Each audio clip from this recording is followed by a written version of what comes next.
jack, monitor.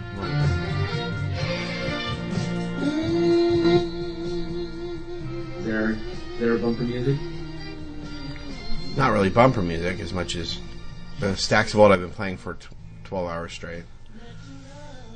That you love me. I think we're on the air.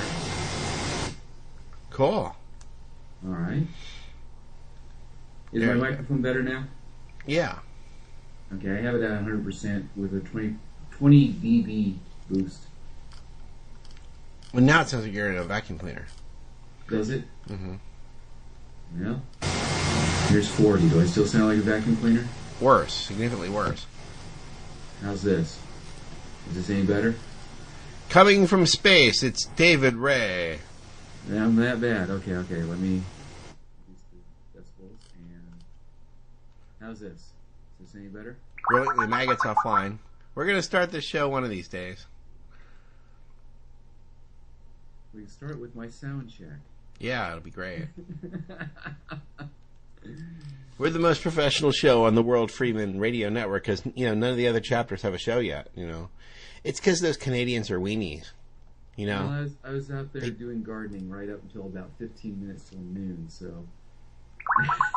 Yeah, but the Canadians, they don't have the ability to get on the air, They don't have the wherewithal. That's why they don't have a star system, A star system? Yeah, when they want to become famous, they have to come to America. Oh. Yeah. Joni Mitchell. Did you know that Captain Kirk, William Shatner is from Canada? They're all from Canada. I mean, they come from Canada and they become Americans and they don't even bring it up. Hey, I heard somebody else. Yeah, that's me. And we're not getting Joni Mitchell back. You're not getting John Mitchell back? No, we're not. We're keeping her. And we got Alanis Morissette, and we're keeping all of our Canadians they're not Canadians anymore, they're Americans. Yeah. Where's the Don? I used to have a neighbor who told me the whole reason why Canada became a nation is because they were afraid that the United States was going to invade them. And he said that the United States had actually invaded Canada a total of 3 times. Yeah, I heard that. You heard that. Yeah. Probably as a result of when they were having the silver and gold wars. Yeah, see, he told me they were perfectly happy to remain subjects of the Queen over in England until they got scared of America. Yeah. I've been to Canada. I went to Whistler on holiday. It's the skiing resort. It was really nice, actually. They do everything because they're afraid. Well, that's it. They were terrified when they saw me. Mm-hmm. No, it's an invasion. But I did see. Oh, you might not know him over there, but you heard of the artist called Seal? No. Yeah. No. You have Kissed by a Rose or something. Yeah. Yeah, I saw him. He's cool. Yeah, he was. I wasn't in a very friendly mood or whatever. It's like we were waiting at the base of the mountain. When you go skiing, generally there's mountains. But yeah, we were waiting at the base of the slope, and had the ski equipment, and he was like, just said, "Like lambs to the slaughter." Oh, you just saw him at the ski lift? No, he was waiting in the queue. He was standing next to the queue, and he said, like, lambs to the slaughter, but in a really dark voice. And I was just like, yeah. That's cool. Yeah, but not exactly like an icebreaker. Yeah. Where one of my relatives went over to speak to him or something. She was like, "Hey, you're still."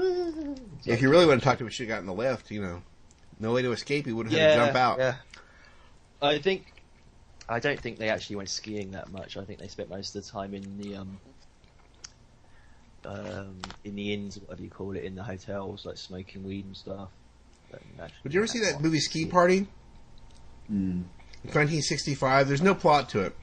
It's this whole. They're all white, and then suddenly James Brown shows up in the ski lodge. They all have cocoa, and they're watching James Brown. Yeah. It's really bizarre. Real. And then he disappears at a certain point. I love James Brown. So, Clark Perry's he's offline at the moment, isn't he? He's offline. I mean, what's he doing? You know, if he doesn't show up, we're going to have to invite Clark, what am I saying, Iconoclast Radio and Crossshot Radio, and they're going to just swear the whole time. Oh. Just trying to destroy. Yeah. I got a message from him, Clark Lake Perry, tried to call Lenny, no answer, I hope everything is okay. That was at 4:30. So, we've been offline pretty much since. But it's him the one that's offline. I was offline a bit earlier because got disconnected, but the hub's in my room, so I just restarted the hub. It's convenient. Yeah. Can't really go wrong, really, you know. Takes about 2 or 3 minutes to restart the hub, but yeah. The show always starts out slow, you know? Gives the listeners time to catch up. Yeah. 2 million. So yeah, or the listener gives them listeners you have. Why do you think I'm complaining about Canadians? I just think it's funny. Yeah. Do we have a They're only going to hear the first part of the show and hang up, you know, so I might as well complain now. I hate Canada. Yeah, it's crap. Do we have a chat room for the show? Like in Oh. Skype? Okay. There's links and stuff. Thought I might as well do the Alex Jones one. Yeah. That wicked Alex Jones has been up to his naughty tricks. Oh, yeah, we should talk about that. Well, yeah, I'll post a link. You got fast enough speed you can watch videos? Yeah. Well, you can pretty much guess what happens from there. Yeah. Well, we can make a tiny URL for everybody to watch. Here. I'll make a tiny URL. Okay. There's the same difference to the link, though, isn't it? Yeah, it's tinyurl.com Y5T BY5R. And Y5T BY5R. And it's Alex Jones and his incredible arrogance. I mean, just outrageous. The guy begs for money, and then he buys a $600, $700 iPad and smashes it with a hammer. And shoots it, and breaks it, and tortures it. And drills it with a drill, yeah. Right. Covers it in water. So, and then he takes out some sort of weird, really weak-looking gun. Yeah, that was what a pansy. What sort of gun is that? That's a fucking pimp pistol or something. Like a pellet. Like a pellet gun. Yeah. What do they call it? An air rifle. I don't think they're even banned over here. Yeah, it's YouTube outlines tortured to death as a social experiment. See, we're not wimps on this show. You should be able to find it from that. Yeah. We're not wimps. Not on this program. We know how to line up Canadians against the wall. That's right. You get it at all yet? We know how to line. He's playing with his heat. You got a question. That's my notice of understanding and intent.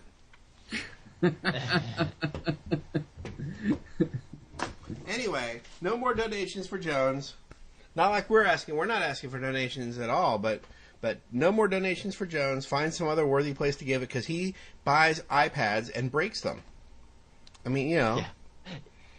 He called it an iPod at one point as well, so he can't even remember what he's looking at. Right. A bit worrying. He's just throwing away money like it's going out of style here. Yeah. If you watch the video, he seems to enjoy the torture quite a bit. Yeah, like he really is part of the other side, I think. Oh yeah. I mean, yeah, that's the reason for watching it, is you can see it.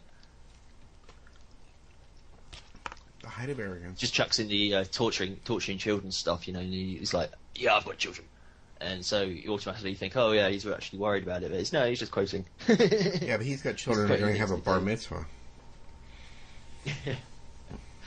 Well, how much evidence is there he actually has children? I know he says he has. He has children, 3. But, you know how 3, I believe.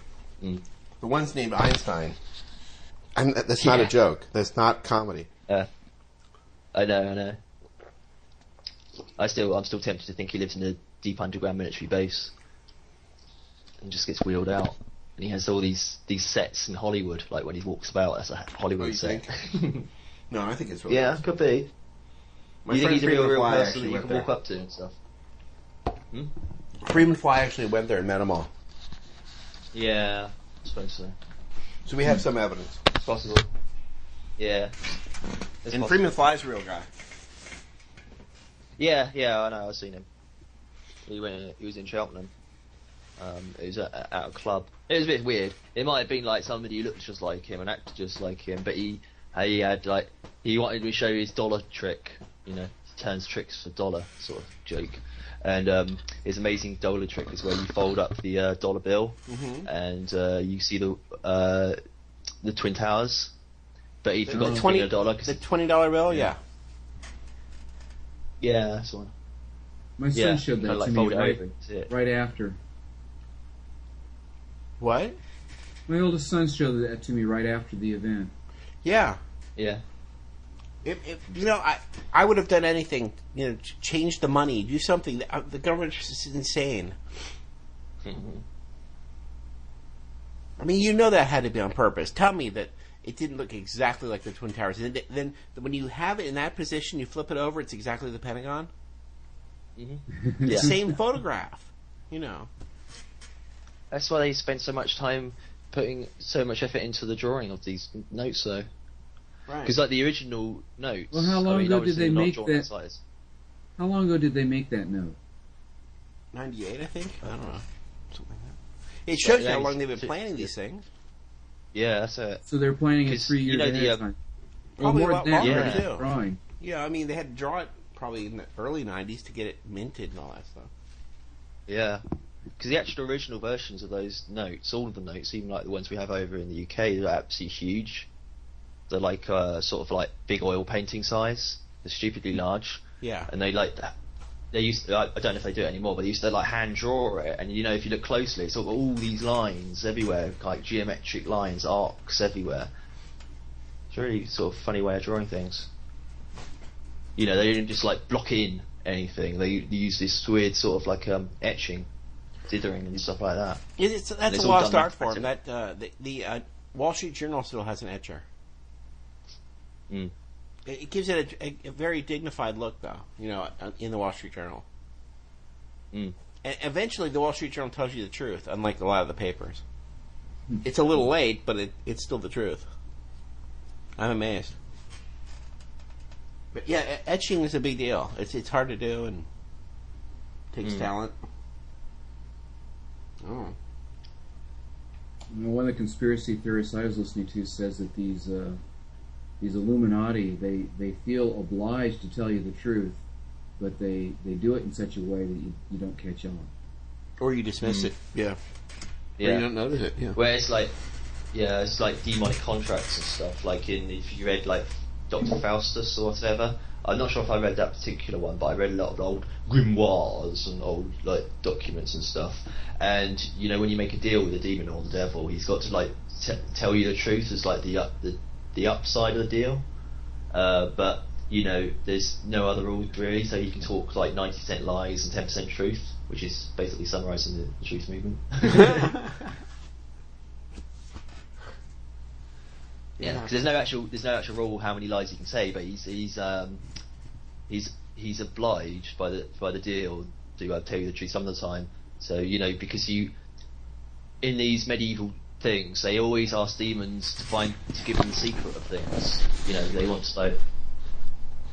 They want to know like what's happening on the other side of the world or whatever, or who's going to be the king 500 years time or something like that. And then the demon will come back, I can't tell you that, but I can give you a list of kings in no particular order sort of thing.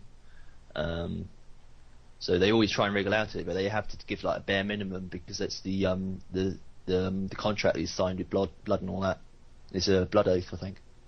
Or whatever you use for the sacrifice. No, you're correct. Yeah. 100%. I have no idea. Yeah. Well, I study medievalism and stuff. I find it quite interesting. George Gordon puts it this way: if they always lied to you, then all you have to do is do the opposite, because they're always lying, and then the opposite would be the truth. But they mix; it's a mixture of truth and lies, and so you don't know. Yeah. Well, it's like the fluoride thing. They're like any amount of fluoride is deadly dangerous, and you're just going to die instantly. But the actual truth of the matter is that fluoride is dangerous, but only if you take it in absolutely huge doses. I mean, just a ridiculous amount of dose. But you could say the same. You could say the same. You don't salt eat it in the water. It's a topical agent. Yeah. It should like endeavour to remove it from the water, but it's not going to kill you overnight or anything like that. And it's not going to do all the stuff that they claim it does. They're sort of like putting the blame on fluoride a bit too much. It's not something. No. They don't take into account the diets and stuff like that of the people, and so I haven't heard of any like a group of people that are perfectly healthy and like been checked up regularly, and then they added fluoride to the water and they all started dropping down dead. And I don't think it's that serious, but yeah, I mean they can, if somebody became like addicted to fluoride or something, even though it doesn't really taste of anything, then that could be a problem. It just tastes a bit chalky as far as I remember.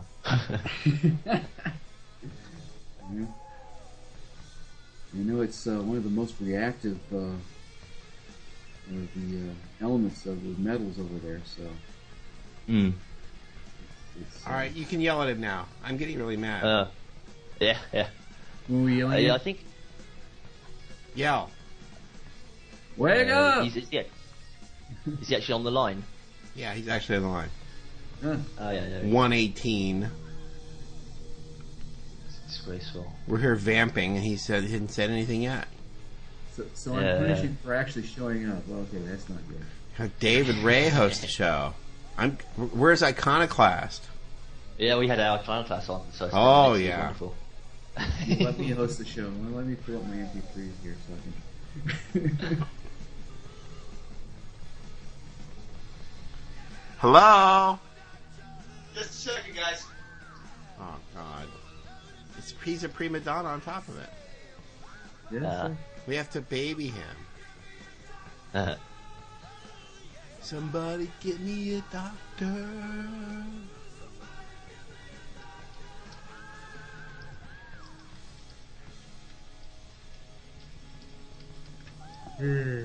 Excuse me. Sorry about that.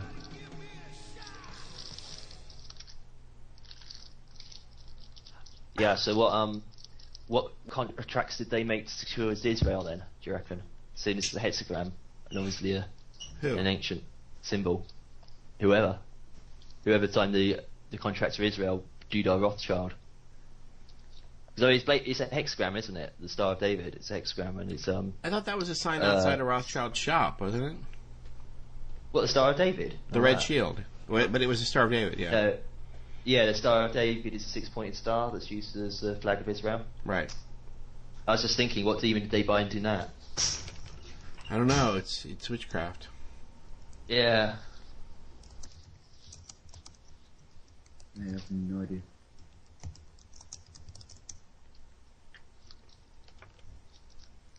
Ladies and gentlemen, I apologize very much for my absence earlier there.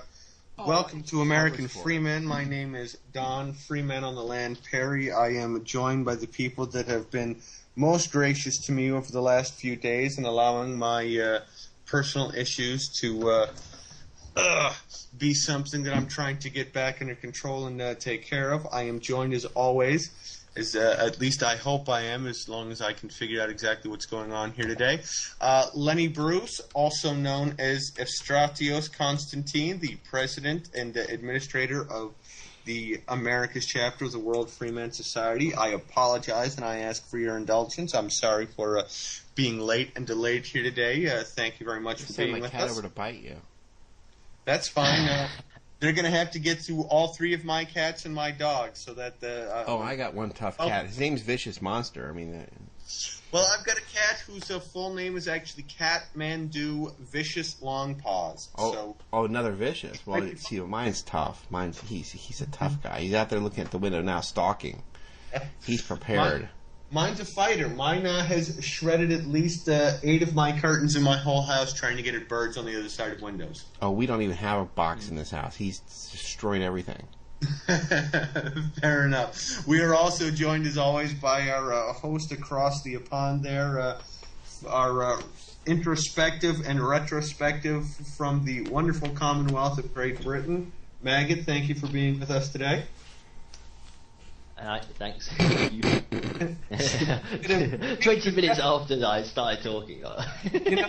You need to be awake at like 3 o'clock in the morning so you can be part of these conference calls that Lenny and I wind up in. We're also joined again today by David Ray, a fellow Freeman here in the United States. David, thank you for joining us. We appreciate your insight. Yeah, I'll probably be as quiet as always, but here I am. Well, no, we want you to talk. We want you to participate. We want you to tell us when we're all being complete and utter morons, because it happens more often than you might know. I'm going to go ahead and shut up now because I realize I stepped in the middle of a conversation, but I wanted to let our listeners out there know what was going on. And you were talking about the Star of David and the Rothschilds. Oh, me. Yeah, me. I always just like the Star of David. It's like a hexagram, and it's used to seal something. I was just wondering what sort of demon they sealed in the Star of David in order to secure Israel, because it's a symbol they use as a flag. Who do you think? It's going to be something Azamoth or something, or Azazel or Israel, or maybe it's Satan. Maybe that's its actual seal. It's an interesting question. Ladies and gentlemen out there, if you've got anything that you might want to add and attach to that, any questions or comments on that, you, of course, are always welcome to contact us. You can reach us at Keep Truth Free on Skype. Call us and let us know you're interested, and we'll call you right back. And we'll put you on there. Yeah, it could be a seal of binding for 7 demons, because you've got 7 enclosed areas, where the central area is a hexagon? I think so. I'm doing it from memory. I'm just like thinking visually. So so it could be up to 7. Who knows? It could be Tiamat. That'd be quite interesting. Yeah, it is 7 enclosed areas, so that'd be the 6 heads around the big central head, which would probably be called Big Red. And the blue is colour of spirituality and all that. And the white is sort of like colourful, like a divinity, basically. But, it depends who you determine as divine. So that'd be fun, when that becomes active and you get a 7-headed dragon flying around. That's my job, I'm just to kill the 7-headed dragon. I'm serious. You had a dragon. 7-headed dragon? Yourself, personally. Archangel Michael? What, you Hercules? Archangel Michael? Yeah. Well, he bumps off everything, doesn't he? Apparently we haven't been studying our Revelation that closely, have we? Not since the last time, it's been a while. Yeah. And also he could... And see, you guys are going to laugh until the wings sprout, because I'm the only one left. All the other Abstractuses I ever met were 95 years old, you know what I'm saying? They're all gone, and there's no other... It's not a common name there in Greece. I mean, it's uncommon. And it's a very, very, very Asia Minor. We're all dead. And so... I'm the last one. And you'll all giggle until the wings sprout, and then, what are you going to do then? I could fly without wings.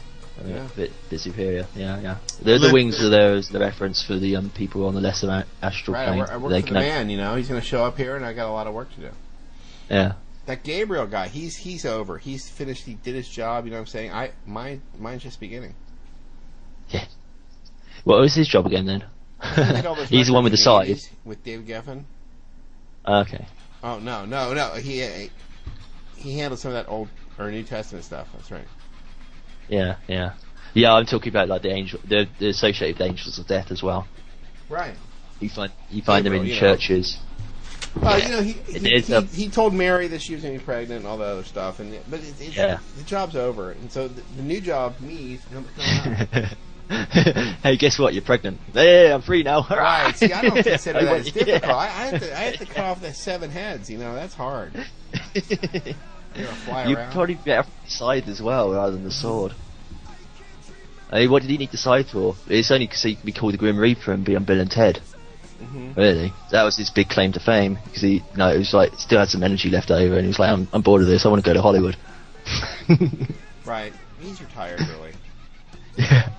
Well, just to bring up something more to throw another cog in the wheel real quick, is regards the quote-unquote Star of David, the 6-pointed star. It's actually also used as a gangster disciple as symbology. In fact, it says the major symbol gangster disciples make use of is the six-pointed star. The fact that this star is known as the Star of David pays homage to co-founder David Barksdale, and the 6 points are said to represent love, life, loyalty, wisdom, knowledge, and understanding. It continues to state that the second most well-known symbol of the gangster disciples is the three-pointed pitchfork, which is also the basis of their representative hand sign. For those of you who are unaware, that basically looks like the mark of the beast, up raised by the hand. A pair of pitchforks may be seen in gangster disciple graffiti crossed behind a six-pointed star, which with the tines of the fork always placed in a vertical position. Since two forks with three tines makes each a total of 6, this again makes reference to the six-pointed star. It's used apparently by the Chicago-based Vice Lords and the People Nation, which are a top rival of the gangster disciples. So this is a symbol that's been perverted and reused and reused and reused so many times. So it's almost dangerous to try to claim. The evil side can never invent anything. They always take something and change it. So, like, even 13 is not a bad number. It's Christ and the 12 disciples. That's 13 right there. The reason 13 is so bad, it's bad for them.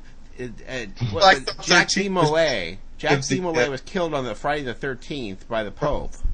Right, exactly. The execution of the They take good stuff and ruin it. But they don't invent anything. You know what I mean? So it's people are always focused on the bad stuff, but you have to realize it's all been perverted. Yeah. Of course. Well, it's not the source, is it? It's like an imitation of the source. It's never the source. They have nothing they've ever invented. And then this is the same bastard that claims that he's the creator. Wrong. Yeah. I mean, a creation can never become the creator. Yeah, because Satan wants to be worshipped as God, doesn't he? And so does Lucifer. And so does everybody else below. It's like listening to a Cadillac car telling me how it makes them. You know, I mean, when has that ever happened? Or just like worshipping a car, worshipping a Ford or whatever. Yeah, I know it's an old car, but that was like the most amazing car ever, and forever, and all that sort of stuff. But people don't just like get on their knees and worship it still this day. They all got all different cars. I always like Woody Allen had a great insult about listening to a plant describe the motives of a mammal. You know. Come on. All right, you lost me there. The motives of a mammal. Yeah, listening to a plant describing the motives of a mammal. I mean, it's impossible. You know, it's just like two different kingdoms, isn't it? Yeah, well, I mean, you got the animal kingdom, plant kingdom, and all that. Yeah, before people get too sidetracked by me saying kingdoms, but it's just like in biology, you got different kingdoms. Yeah, plants don't talk either. Not unless you're L1 Hubbard. Right. If you're L1 Hubbard, they do. Well, they emote anyway. Well, it depends on whether or not you want to listen. There have been individuals who have claimed to have spoken with plants, but these are the same people that have claimed to have spoken with all kinds of things. So it's, some people. The trees are speaking with. Bullshit. Yeah. I think Prince Charles thinks the same as well, doesn't he? Prince Charles talks to the plants. I hate that crap. Yeah. I love craft stuff, yeah. Julia Butterfly. I always wanted to shoot her out of the tree. Just for just a pellet gun, something to knock her out of there. She was the one living in the tree. Yeah. You're right. Don't cut the trees down. Sure. I just wanted to, the thud that would make. You know what I mean? As she fell out of the tree. Cut down all the trees around her except for the one that she's up in. Hey, Lenny, I wanted to get back to and address something we talked about yesterday, just real briefly, if I may, being that yesterday was tax day, and we talked a little bit about the Tea Party and how it's been hijacked and everything. A recent CBS poll has put out that among supposed Tea Party members, Ron Paul, who's supposed to have been responsible for the actual or have been involved in the origination of the Tea Party movement is actually at the bottom of the spectrum of individuals who currently claim themselves as Tea Party members, even to be underneath John McCain, George Bush, Glenn Beck, and Sarah Palin. That's because it's been hijacked. I mean, was Ron Paul and the Green Dragon Lodge too? I mean, that's who had the Tea Party the first time. Group of Masons who did the wrong protest. Right, exactly. I mean, the whole thing's wrong. I mean, how is John McCain represented here? That's even sicker. I mean, that shows you how brainwashed people have become. I mean, Sarah Palin, what business do these people have at a Tea Party? Well, and that's part of the whole point that was being tried to being tried to be made, is that it has been hijacked, it has been completely taken over, it has been reviled. It's not a valid form, and I just wish that people would just shut it down and not allow them to pretend that there is a third party like that when there isn't. And just get Glenn Beck off the air as fast as possible. Well, yeah, definitely. There's no question about that. People who are willing to claim that they have just shown up on snuck into a radio station, have hijacked it, and are finally telling you the truth that no one wants to know while it's on a major network. Well, that's just ridiculous, especially when it happens around dinner time. But it's indication of the mass mindset of this gross group of people out there who are willing to follow along with whatever is being presented to them as fact without having to do any actual research and investigation on their own part. I stand on my own feet, you know. That's important. Well, and for that we're very grateful, because not every individual out there has that capacity. And I want everyone else to be able to do it too.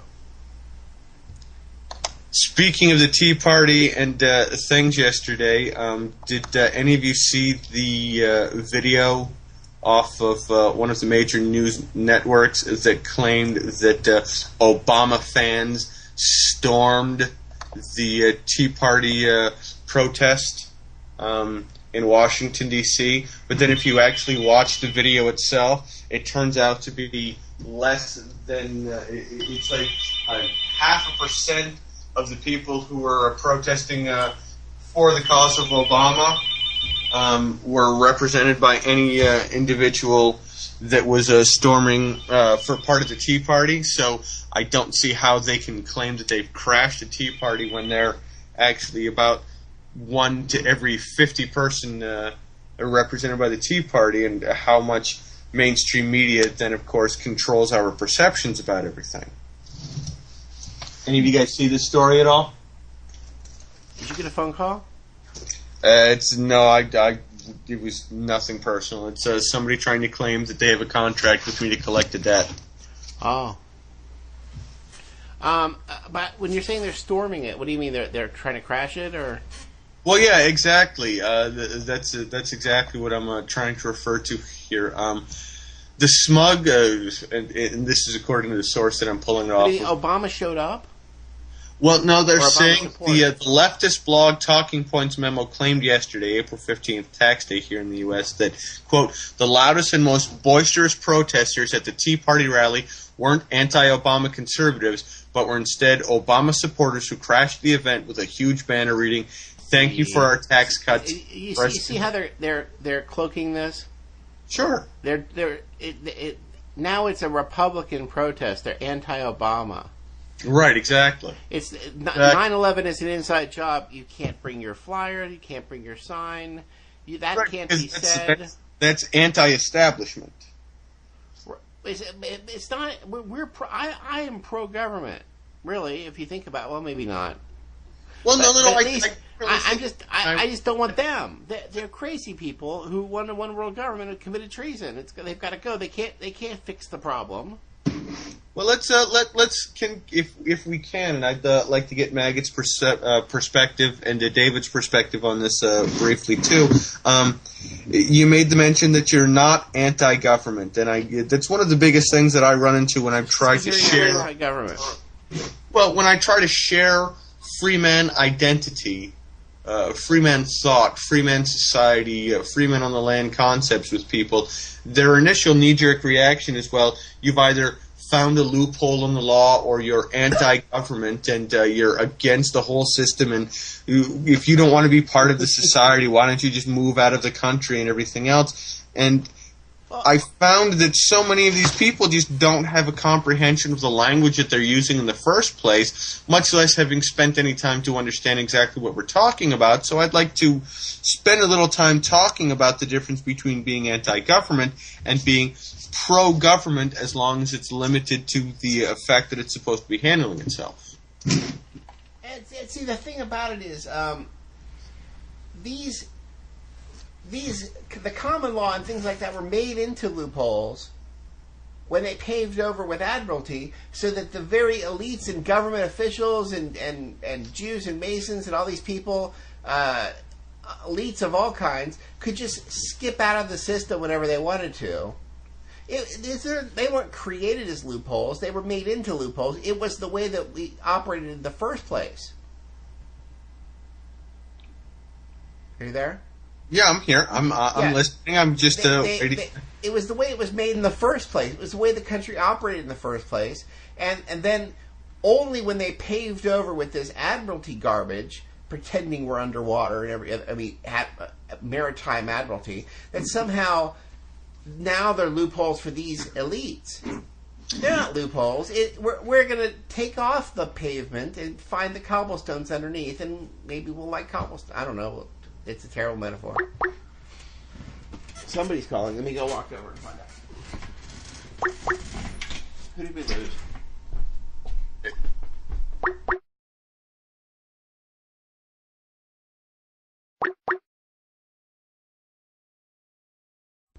How are we running two shows at once here, Maggot?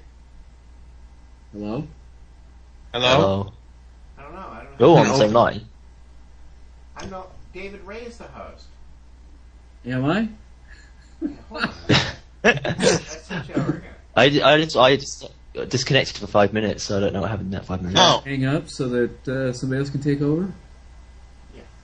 Well, because all of this has to run through Lenny, because Lenny runs our broadcast station. Best thing I ever up there. Okay, so I'm going to hang up if I can.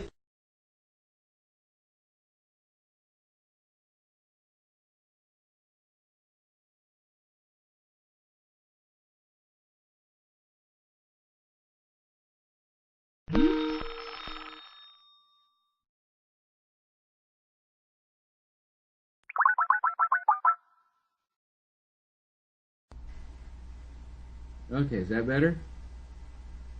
Yeah. Hello? Hello? Yeah, we're here. Okay. You can't be the host. He's not. Okay. So when that happens, I should call...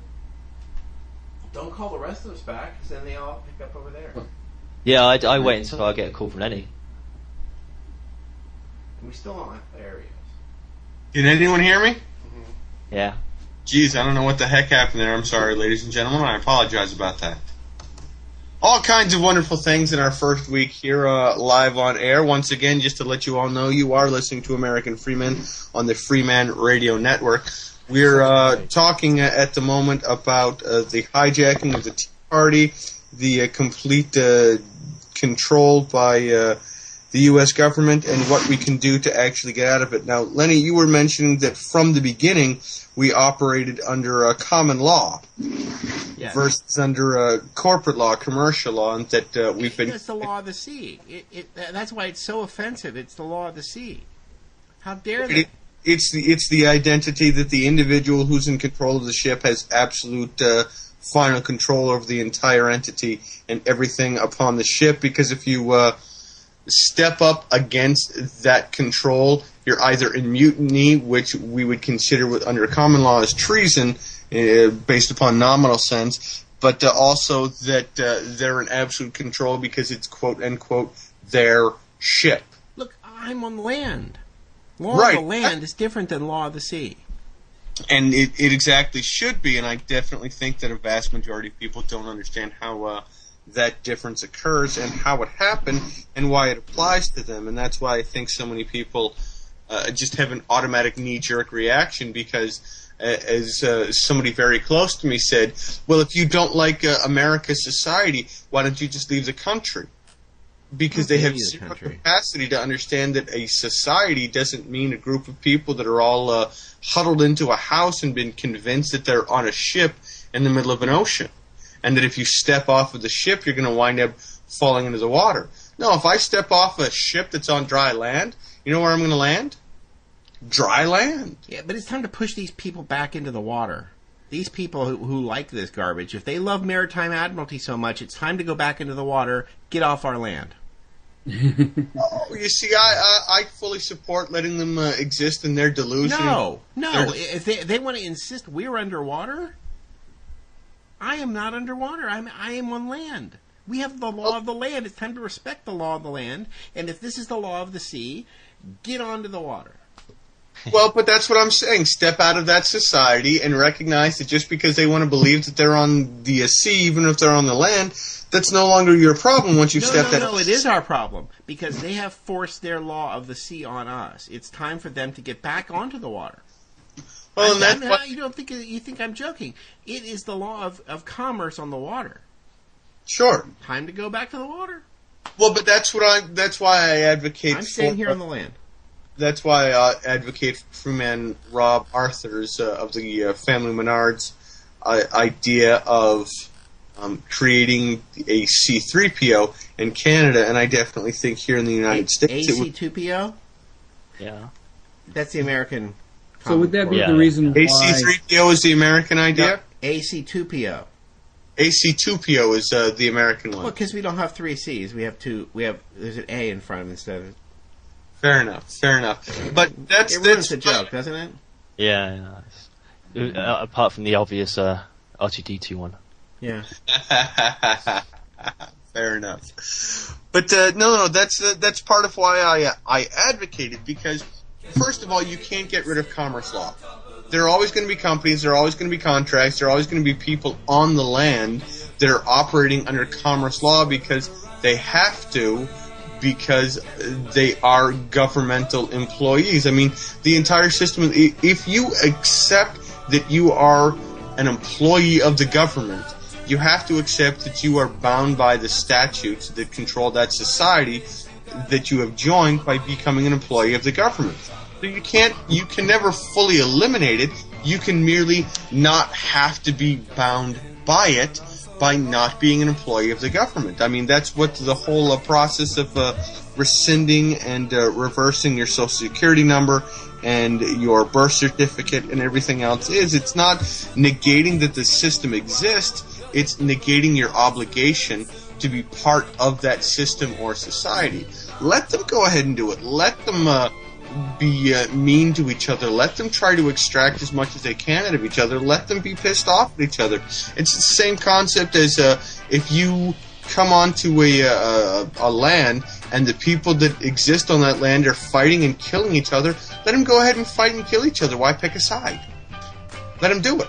Let them hate each other. Let them kill each other. All you want to do is just exist. So I'll just sit up here on the hilltop and take my fruit off the tree and raise my crops on the other side of the mountainside, and I'll just sit up here and watch the rest of you battle over a valley that has such a limited aspect of understanding.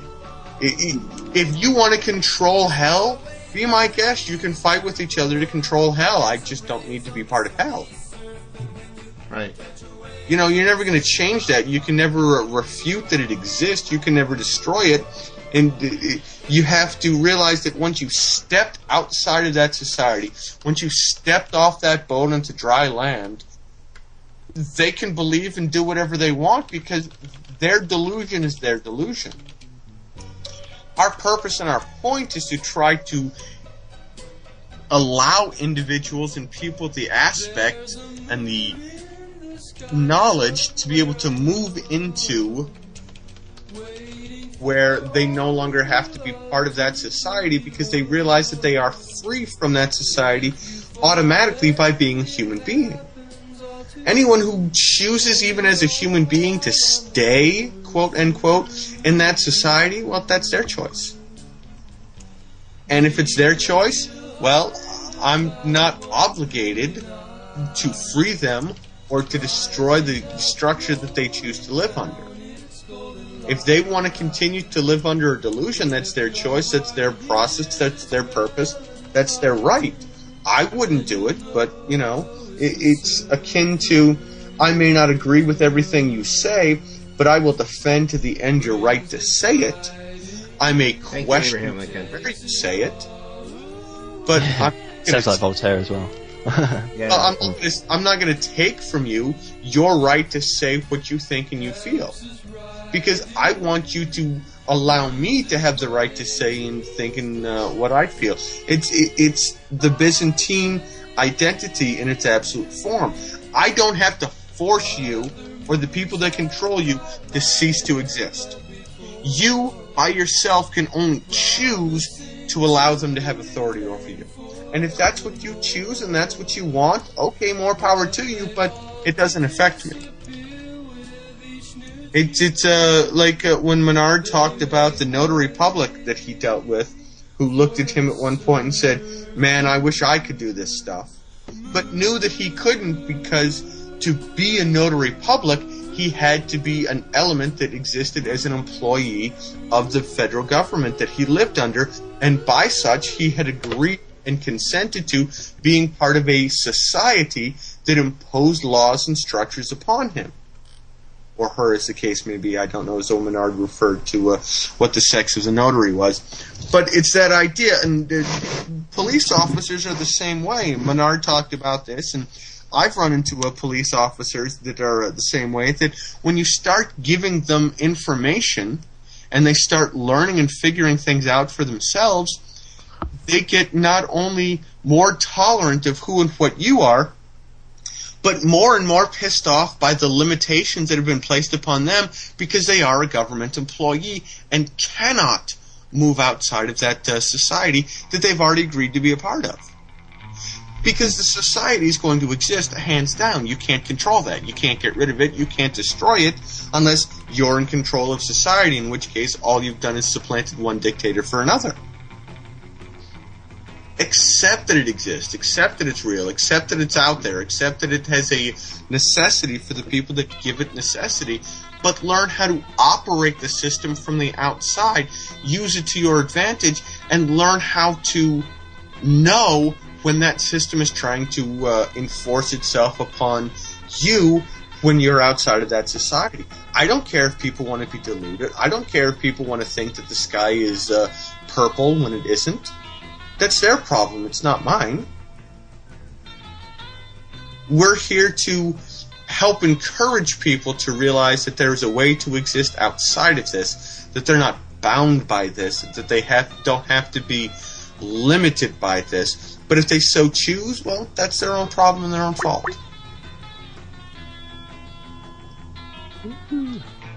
Thoughts? Concepts? Yeah, sounds about right, I suppose. Well, thank you. Thank you. I love you. That's about your fault. Woohoo! I'm right. Maggot agreed with me. That's right, folks. Somebody from an entire agreed with me. I must therefore be right. Did we lose David here? He's back. It's still ringing on my end. Hopefully he's listening. Hopefully he has something to add to this conversation. I'd love to hear his thought on the process. Lenny, based upon everything that I just ran a diatribe on for the last 20 minutes, what do you think? Yeah, I think you have something there. Let's cover again that video that Maggot found, because I don't. Yeah. You know. I posted a link to it in the chat room. The link that Maggot found. Yeah. And that would be, just remind me real quick what that is so I can share it with our listeners out there. Let's see. Because unfortunately that chat disappeared for me. So okay, I'll put it out again. iPad tortured to death in mass social experiment. Oh, right. Yeah. No. I didn't even watch that because I did too, because why? Something that I wanted to do. Hold on a second. Tiny URL. Y5P BY5R.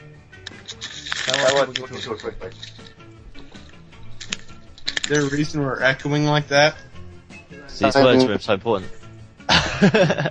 Maybe it's because I've got too many conversations open right now. I'm fine. I'm going to close that one. All right, can you all hear me now? Yes. All right, good. Yeah, so, the iPad tortured to death. See, the thing is that he begs and begs and begs for money, and he gets all these donations, and he spends the money on $600, $700, $800 iPads, and then beats them up and destroys the money. What good is the money we're giving to him if he throws it away? Well, because it's being used for the whole purpose of education and advancement. And, he needs an iPad, a $600 iPad. $400 iPad, isn't it? That's the starting price. Okay. So he bought the cheapest one, you think? No. You never know. It's possible, I suppose. It just shows you he doesn't care at all. It's not really going to good work. It's just going to throw things away. It's like I was upset once Letterman spray painted a turkey and had it there for some. I mean, it was a live turkey. I mean, he could have just given it to people to eat. People are starving to death in New York. Well, I didn't find that amusing. People are starving to death all over the entire world. We waste money left and right. Unfortunately, that's just a part of the American consciousness, and I think that is an indictment of Alex Jones as being nothing more than a tool of American sensationalism. Is that it matters less? All right. It matters less what he's spending his money on, and far more what he can accomplish through it. Great. Yeah. Well, but that's why right now we're a totally free volunteer-based program for the We're rest. not begging for your money. Exactly. Now, if you want to send us money, that's fine and dandy, but we're not asking you for it. Oh no, we don't want it as donations. You become a member, don't become a member, whatever. I mean, that's not the issue. I'm not comparing. We're not even in that type of situation. We're member based. Yeah, the point of the Jones video, according to him, was that it was like seen as like images of torture don't bother you, and videos and all that rubbish. Then what would bother you is if I tortured a machine, because you seem to care about machines more than you do about people. That was the message. So he was doing that, and while he was doing the torturing, he was going on usual Jones stuff, about them killing babies and torturing children in front of their parents and all that sort of stuff. Sure, of course. Sort of light-hearted entertainment that he's so well known for. Well, once again, that has absolutely everything to do with the fact that it comes down to that it was used as a sensationalistic idea to gain control of a bunch of people so that they would pay attention, because you see that sensationalism of iPad takes absolute ultimate blah blah blah, etc., to get here it is, iPad tortured to death in psychological experiment. Yeah. Well, what's the psychological experiment? The fact that you could get a bunch of people that would pay attention to you just because you wanted them to? Yeah, just talking over it. That's not much of a psychological experience. Uh-huh. And it's at the end, he shot it with a gun, but the gun he used was like a really weak, wimpy gun. He was pumping it for ages. It was just like a little pump-action air rifle or something. It was really weird. Thing I've ever seen. Yeah. It's like, how do you even get hold of that? He's in Austin, Texas. How do you even get hold of a gun that weak? I mean, just like people to snigger at you. Isn't that just like a pimp gun? It was just, so amazingly weak. And he's pumping it for he's pumping it for like a minute or something. Like, we're gonna shoot it. It's like, just pull out a Uzi or something. I really expected him to really nail the thing, and he was like, barely even hit dented. I know. Well, you wouldn't with an air rifle. Right. They're not. I don't think they're even so illegal over ridiculous. here. It was strange. For all the weapons you could use. he started off with the drill, the electric drill, and so he destroyed the screen in a second. So the screen went, and then the smoke started coming out of it. And then, he just sort of like saved all the best till last, and then he started dismembering the body in a field. The body of the machine. Yeah. He seemed to enjoy it. Yeah, that was the other thing. Yeah, he seemed to be really enjoying it. He was chucking it on the usual, like, they're killing our babies sort of stuff. But, that's just him. He just says that so often. He's just saying that. It's like, I do this to teach you a lesson sort of thing, like bullying tactics. And, it just seemed a bit, like, more about, look, I'm going to beat up a machine. Well, what it reminded me of is, have you guys seen the movie Office Space? Yeah. Yeah. When they take the fax machine and drag it out into the field and beat the hell out of it? Yeah, but that thing they had used, and it failed to work. Has the iPod failed to do something to them? Right, but the destruction... They bought it brand new. The thing just came out a month ago. Or no, it came out this month. Yeah, it only came out in April. Saturday. Not this past Saturday, but the week before Saturday. Yeah, so he just bought one and blew it up? Oh, yeah. Well, it's... This past Saturday, I was listening to a radio show, and they were talking to a woman, and they made some comment in reference to the iPad, and they asked her about it and talked to her about it, and she said, yes, I've got an iPad in front of me right now. And they said, oh, great, that's fantastic. What can you do on it that you haven't been able to do before? And she goes, nothing. So, but you can do that same nothing taking it with you. Right. So apparently all you need an iPad for is an excuse to buy a pair of blue jeans that have a really huge back pocket. Oh, come on. Well, no, that's got to be it. The only reason to have an iPad is so that you can have a really huge back pocket to stick it into. Check out my iPad. I'm so cool. Now, don't get me wrong. It would be nice to be able to... my question is, does it have a built-in microphone? Can you Skype off of it? Can you upload radio programs off of it? Because I'd buy one if it meant that I could sit out in the middle of a field somewhere and still be able to do the show, as opposed to being limited to the office farm and where I'm at now. That would be great. But if that's not the case... an iPad is nothing more than a glorified computer, and especially when you consider that you're not allowed to save anything directly to it, that it's saved in a server that's connected to your internet upload, like Lenny. That's the next step. You can save stuff to it, but you just can't get stuff back. Okay. Just like the iPod, you can save stuff to it, but you can delete it, but you can't have it back. Interesting. So do you transfer data from it with a flash drive or something, or a USB cable? I don't think so. Oh. It's only through syncing. So I'd be hard pressed. Oh, okay. Oh, I only know what I've seen and what has been released to information. I haven't seen it with a slot or anything like that. Sure, fair enough. Yeah, I went to the Apple store. It's about a block away.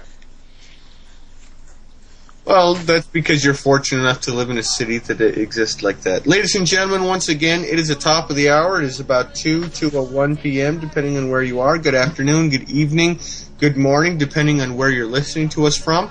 This is American Freeman on the Freeman Radio Network. I am your host, Don Freeman, on the land of the clan family Perry. I'm joined today by the president of the Americas chapter of the Freeman Society, Mr. Lenny Bruce, also known as Evstratios.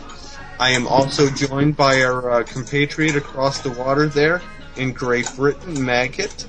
And we have with us today, I hope we still have him with us today, I'm not sure, our guest David Ray, who is also a Freeman on the land here in the United States. We definitely want to hear from you. We want to talk to you. We want to know what your thoughts, your feelings, your concerns, your questions are. You can reach us at Keep Truth Free, all one word, at Skype. We definitely want to get your input. You can also check us out online, www.worldfreemansociety.org. Go to the Americas chapter, and you can find contact information for both Evstratios, who is the president, and myself. I'm listed on there as Orion's Arm. We would love I'm just not part of the American branch. Right. Well, there's all these other branches and global and all that. Fair enough. I apologize if I didn't make my double. Say that again. My double. You're double agent. Are you? So you really can't hear the music then. Wow, no. You're I can hear you. Yes. You're coming out across as LB and PS. Does that make you feel happy? Now there's two of me. Yeah, you claimed. That's right. Congratulations, people! The cloning experiment was successful. That's part of the schizophrenic society or whatever. Ladies and gentlemen, our radio show has just proved that cloning is available, but only through the internet. How can you be in two places at once when you're really not anywhere at all? I'm sorry you lost me. Could only one of you speak right now? How can you be in two places at once when you're not anywhere at all? Well, how can you get anywhere if you don't know where you've been? You gotta start young if you want to stick it out. But we're glad to have you all with us. We're glad to have you part of the whole process today. We apologize if this is your second time being with us. Not every show works out absolutely perfect at this point. We are still learning. This is the end of our first week of broadcast. We definitely do want to hear from you. We want you to be part of this process. If you have any questions, any concerns, or anything else, check us out. Come and talk to us. We want to hear from you. Getting back to the whole concept of what we were talking about, commercial law versus commerce law, the control that's handed down by it, admiralty law versus what we started out with, and everything else. I wanted to ask Maggot a quick question here. In the UK, I have actually seen a number of things that are available through torrent systems on different websites such as Demonoid and things that are similar, in which there have been successes made in the UK in fighting commercial law and admiralty law.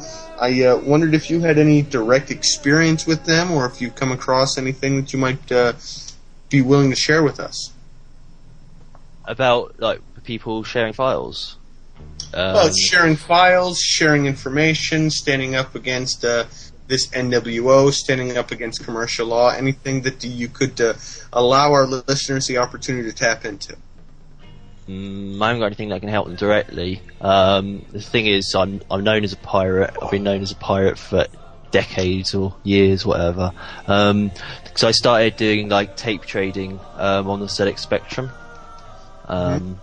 and started my own little like intelligence organisation. Had a schema for it, but it was a prototype. It never really took off, not in the format I was expecting, where we would put in like subliminal messages in the well, they weren't even subliminal. They were opening pages, and you'd like play the tape, and it'd be an opening page, and it'd say blah blah blah blah blah about the government or whatever. I can't remember what it was. It's like 7 years old, and you press space, and then you go on to the game or whatever. So it was basically piracy, but with a little twist. Because I was thinking that the sort of people that are interested in playing hacked games are already going to be open to suggestion, and so I thought, well, we'll just put in a bit of the sort of like free thinking sort of stuff that's outside the box, and I think that was PIF, might have been different, but that was the basis of PIF, which was Planetary Investigations Force or Planetary Intelligence Force. So I've always been I was a bit of a spacehead as a child, but it got known that I was like that, and so it's sort of like, oh, he's a pirate, but it's okay because he's got some sort of like scruples and morals and stuff and whatever, and like doesn't really cause any offence anyway. And it wasn't like I was like banging out 500 of these things. I just like make copies for my friends and just like put on personalised messages for them and stuff. So I don't know if that won't be any help at all to anybody else really. But the only thing I can think of is that software piracy companies, things like Razor 1911 and X-Force, they've been going around for decades basically, and they've got similar sort of principles, and it's always along the lines, if you like it, buy it. And I've bought loads of software, and the same music. I've got like 300 albums of CDs upstairs, and obviously I bought them all on. They're all registered into my account. So I bought them with cards or with whatever. Yeah, it was just with cards. So they're all registered. So it's like nothing really bad about anything I do. Really, I'm not like making money out of it. Definitely not. And I'm sort of like doing it just for sharing. Well, that's excellent. And for those of you out there who might be interested and wonder how you can come across any of our archives, we do have our first show archived in much the same way as a torrent file. I want to give that out to people that are listening right now so that they can access that. We should have the rest of our first week uploaded onto that torrent at Demonoid soon. We should continue to have them, and our archives are always available, or should always be available here as soon as we have everything posted at www.worldfreemansociety.org. But to get our first show, you can go to demonoid.com. That's DEMONOID.com /files//2211-353/2416245. Again, if you want to find that, if you didn't hear the whole thing, that's available at the worldfreemansociety.org. We definitely want to hear from you out there today. The reason that I bring it up, the reason that I wanted to ask you about that, Maggot, is because I know I found a number of things through that website, mostly centered around New Zealand and Great Britain, even some things in Ireland that are available through Demonoid that have been posted by individuals that seem to have the right idea, the right capacity, the right process in doing things, and didn't know if you knew of any way to break down and centralize those concepts through those websites, or if there was anything specific that you had uploaded. I've got my own Demonoid account and my own Pirate Bay account. Demonoid one's called Tomato Maggot, one word. The Pirate Bay one is Nazi Jew-Boy. Nice uncontroversial name there. And they've been going for a while, and like some of the stuff's my own stuff. There's Alan Watt, controversial, cutting through the Matrix piece of shite, but that's because he's charging like $90 or $100 for it, and it's rubbish. And it was like basically suspected it was pinched off Glenn Keely, like basically photocopied from his notes. But I think they both do that either both way to each other. But he wasn't even offering free samples of his book, and he used the excuse of like technology being too new for him and stuff, when he's like pretending to be 50 years old, and he's what have you been doing? You haven't just been like babysitting the Bay City Rollers or something for 30 years. I mean, come on, who are you fooling? Right. Sure. That's the sort of thing. I suppose you call it morals. So I've got a moral background for doing stuff like that. So I won't just share any stuff. I wouldn't be like somebody who shares like £500,000 worth of software that's really specialised and nobody needs it. I got links to software on my MySpace page, but they're all free software or free trials. So it's all stuff you can either try for free or you can just get it for free. That's sort of like my policy anyway. Was I think everything was going to end up free, and so just like push it on, help it's on its way. So I've known that since like the 80s. That we'd like they had modems in the 80s. I mean, most people don't go on about them too much, but they did have them. I know it was even in war games. They had modems on that from the house.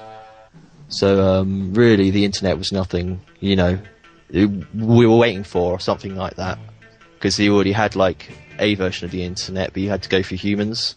They had a human operator, and they'd get the call when they go, it's from his modem line, so they'll just plug it into the person that they know they want to call or whatever. It was all a bit like dumb, sort of like by knowing the people who'd done the calls. So yeah, it sort of like came from there. But anyhow, yeah, it's like what did you want to know about Demonoid specifically? Just like the sort of people that use it. Well, I was looking for any way for our listeners out there to be able to tap into if there were any type of search element on it that they could type in, Freeman status or anything like that would allow them to tap into anything that might be relating to our actual concept of what we're trying to promote here on our radio show. Because it's like going to Google.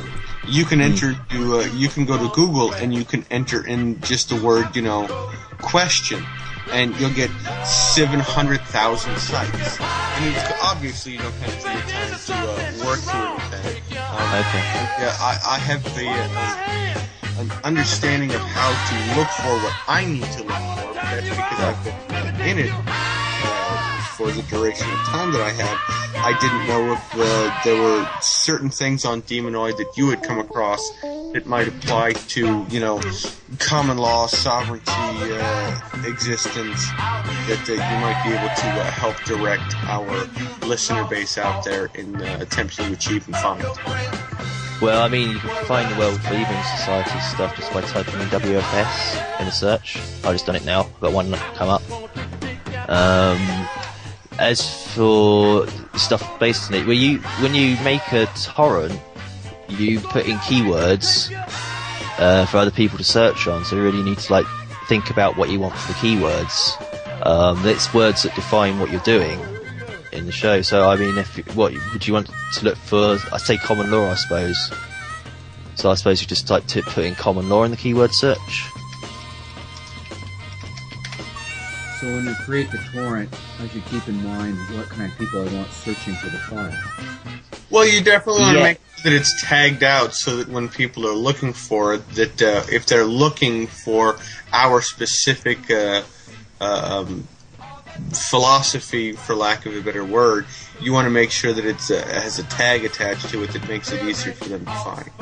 Yeah, it's basically when you create the torrent, you don't need to worry about that too much. But when you create the page that contains the torrent link, you've usually got a field saying keywords, and that's basically, if you know about marketing or whatever, it's just like they're almost marketing words that define what the contents are, that's sort of separated from other things. Because it would be saved under audio, so you don't need to write, you don't need to do audio show, but you can do those as keywords. But yeah, it's just defining things. So you have keywords be common law, Freeman, obviously, society, world. You just put as many as you can, but try and list them in the order of the things that be most commonly searched. Can help.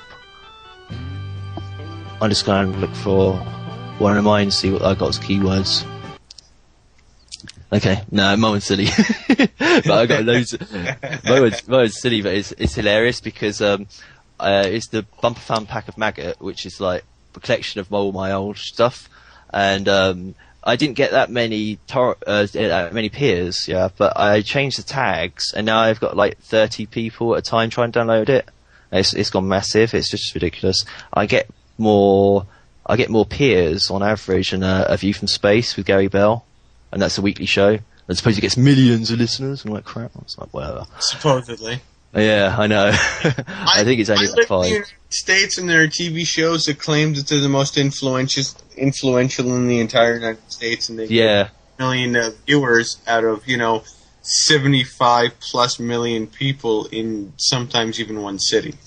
Yeah, well, he's Toronto radio, and he's late at night and early morning. Okay, but anyway, just as an example, although it's a really jokey one, because it is obviously the tags that got it, that many. I've got tags: Maggot, Mighty, Better, Than, Joe, Blow, Sucks, Conspiracy. So Joe Blow does suck. Joe Blow sucks. I just want to say that right now. Yeah. Ario and Mariah Rezi sucks crap. And then finally, Maggotaur, best. And each of those pauses is a different word. So yeah, it's 1, 2, 3, 4, 5, 6, 7, 8, 9, 10, 11. 11 keyword searches. And the reason I did it like that is because it's people, women mainly, are looking for, just type in search, like Joe Blow's crap, Maggot's best. That's my logic behind it. I just can't do it. Yeah, I'm gonna have to try that next time. I'm just gonna hop on there and type in Lenny sucks, Maggot's best, and see what pops up. No, Joe Blow. Well, that's it. You definitely need to have on the tags. Joe Blow sucks. Not Lenny Bruce is great. Yeah. No, I didn't. I'm sorry. Yeah, Joe Blow, not Lenny. Don't get the wrong. Yeah. You definitely need to have the names. I got sucked up in the. Like me. Yeah, Joe. Lenny Bruce is fine. Lenny Bruce is great. Joe Blow, yeah. Yeah, you definitely need a list of the guests on the tags anyway. Oh, that's obvious, really. Is if you've got to think of like you're filing something and you've got folders, and so it's like who would you search under, you know? Because like Lenny and I just haven't. This isn't the only show we've done, so people might just search under our names. So people might just search in Maggot shows or something like that. Well, hopefully enough of our shows are being uploaded into a torrent file that they can search that way, but being that I'm not responsible for that, I'm just here to do one thing and one thing only, and that's be antagonistic. It's not my job to take care of everything. So hopefully who's ever uploading our files onto torrent is making sure that they're tagged out in the right way. But that's the best way to find us on the torrent sites and to be able to access any of our previous shows and everything else.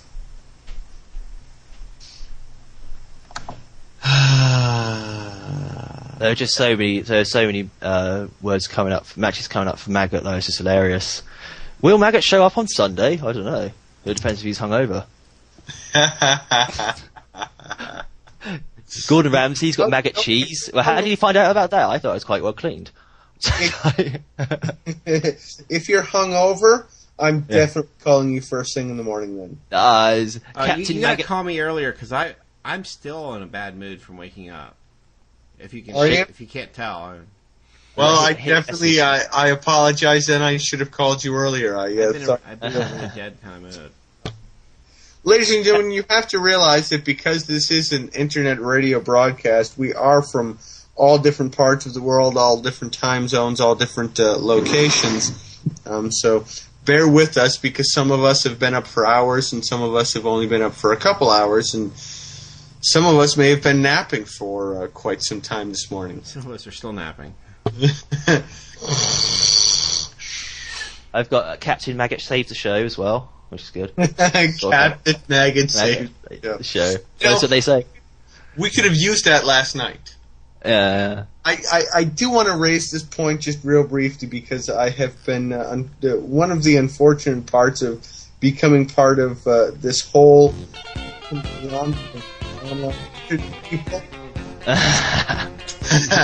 I have been exposed to a vast group of people out there that really some throw a monkey wrench in this just to make things amusing. Maggot, we could have really used you at about 12 o'clock in the morning, our time here locally in the United States, to have you completely interrupt things. And I realize that you're sleeping, but yes, that's why you need to make enough money off of this that you can up. Is that you're all breaking up? You're all breaking up because there's music in the background. There's music in the background. I can't hear you. Yeah. But no, we could have definitely used you last night because unfortunately, I think there's a number of people that engage themselves in these talk shows that aren't looking for truth, that aren't looking for reality, that aren't looking for education or information. They're looking to have an opportunity to just share their dogma. And I hope that as you all out there in the listening world are paying attention to us, that you realize that none of the things that we're speaking are to be accepted as absolute truth and fact unless you've actually taken the time to investigate them and find them out for yourself. But definitely check us out. Go to Demonoid, type in Maggot, type in Freeman, type in Lenny Brew, type in a number of different tags, and you should be able to find at least our first live broadcast interview. I want to change direction here real quick, if I may, because we have with us David Ray. We were talking at the end of the program yesterday. David, it's good to have you back with us. Thank you very much. Thanks for getting me back on here, I guess. Well, we appreciate it. We definitely always want to hear from other free men on the land that are out there, or people that are in the process of being free men on the land. Yeah, I'm not sure how free I am yet, but yeah. Well, you're working. Well, the truth is that you were free from the moment that you were born. It's merely providing other people with the understanding and intent notices that you are free, and that they know that you're free. Freedom is a knowledge that exists inside yourself. Even if you're sitting in a jail cell, you can still be free. It's an intrinsic, personal understanding of existence. You know, you can put me in chains, shackle me, and hang me upside down by my feet and throw softballs at me, and that doesn't change my level of freedom whatsoever, because you can't control my mind.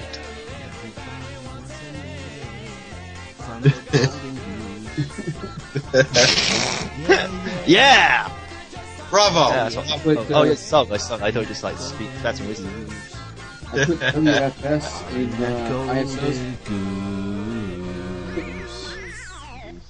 ISOs. Lenny is singing right now. For those of you who want to put on him for American Freeman Idol, please do so. Through 3 on Skype. And American Freeman Idol. Yeah, we need to do that. Yeah.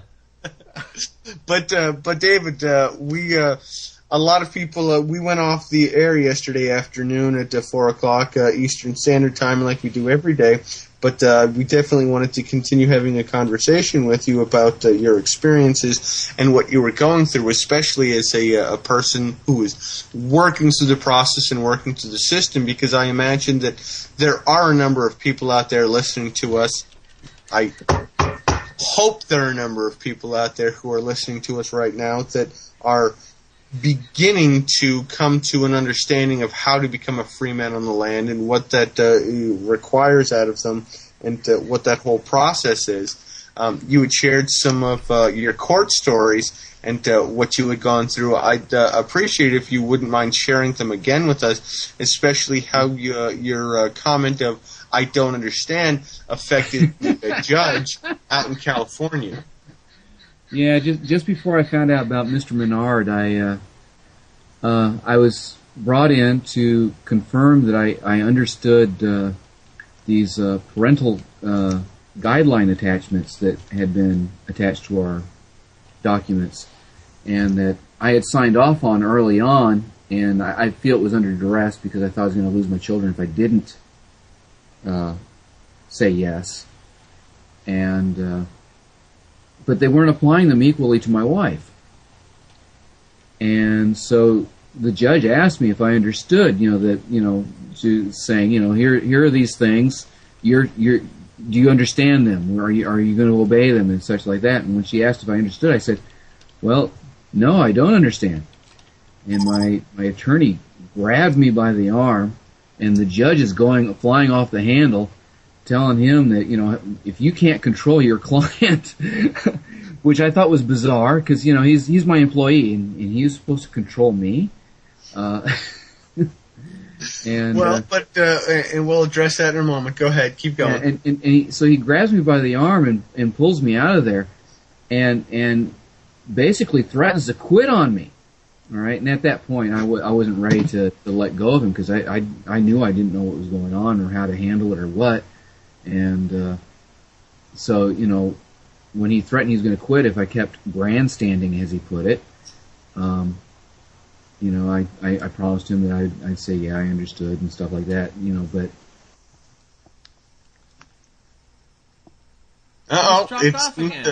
It seems like we have lost David Ray. We're on Skype, huh?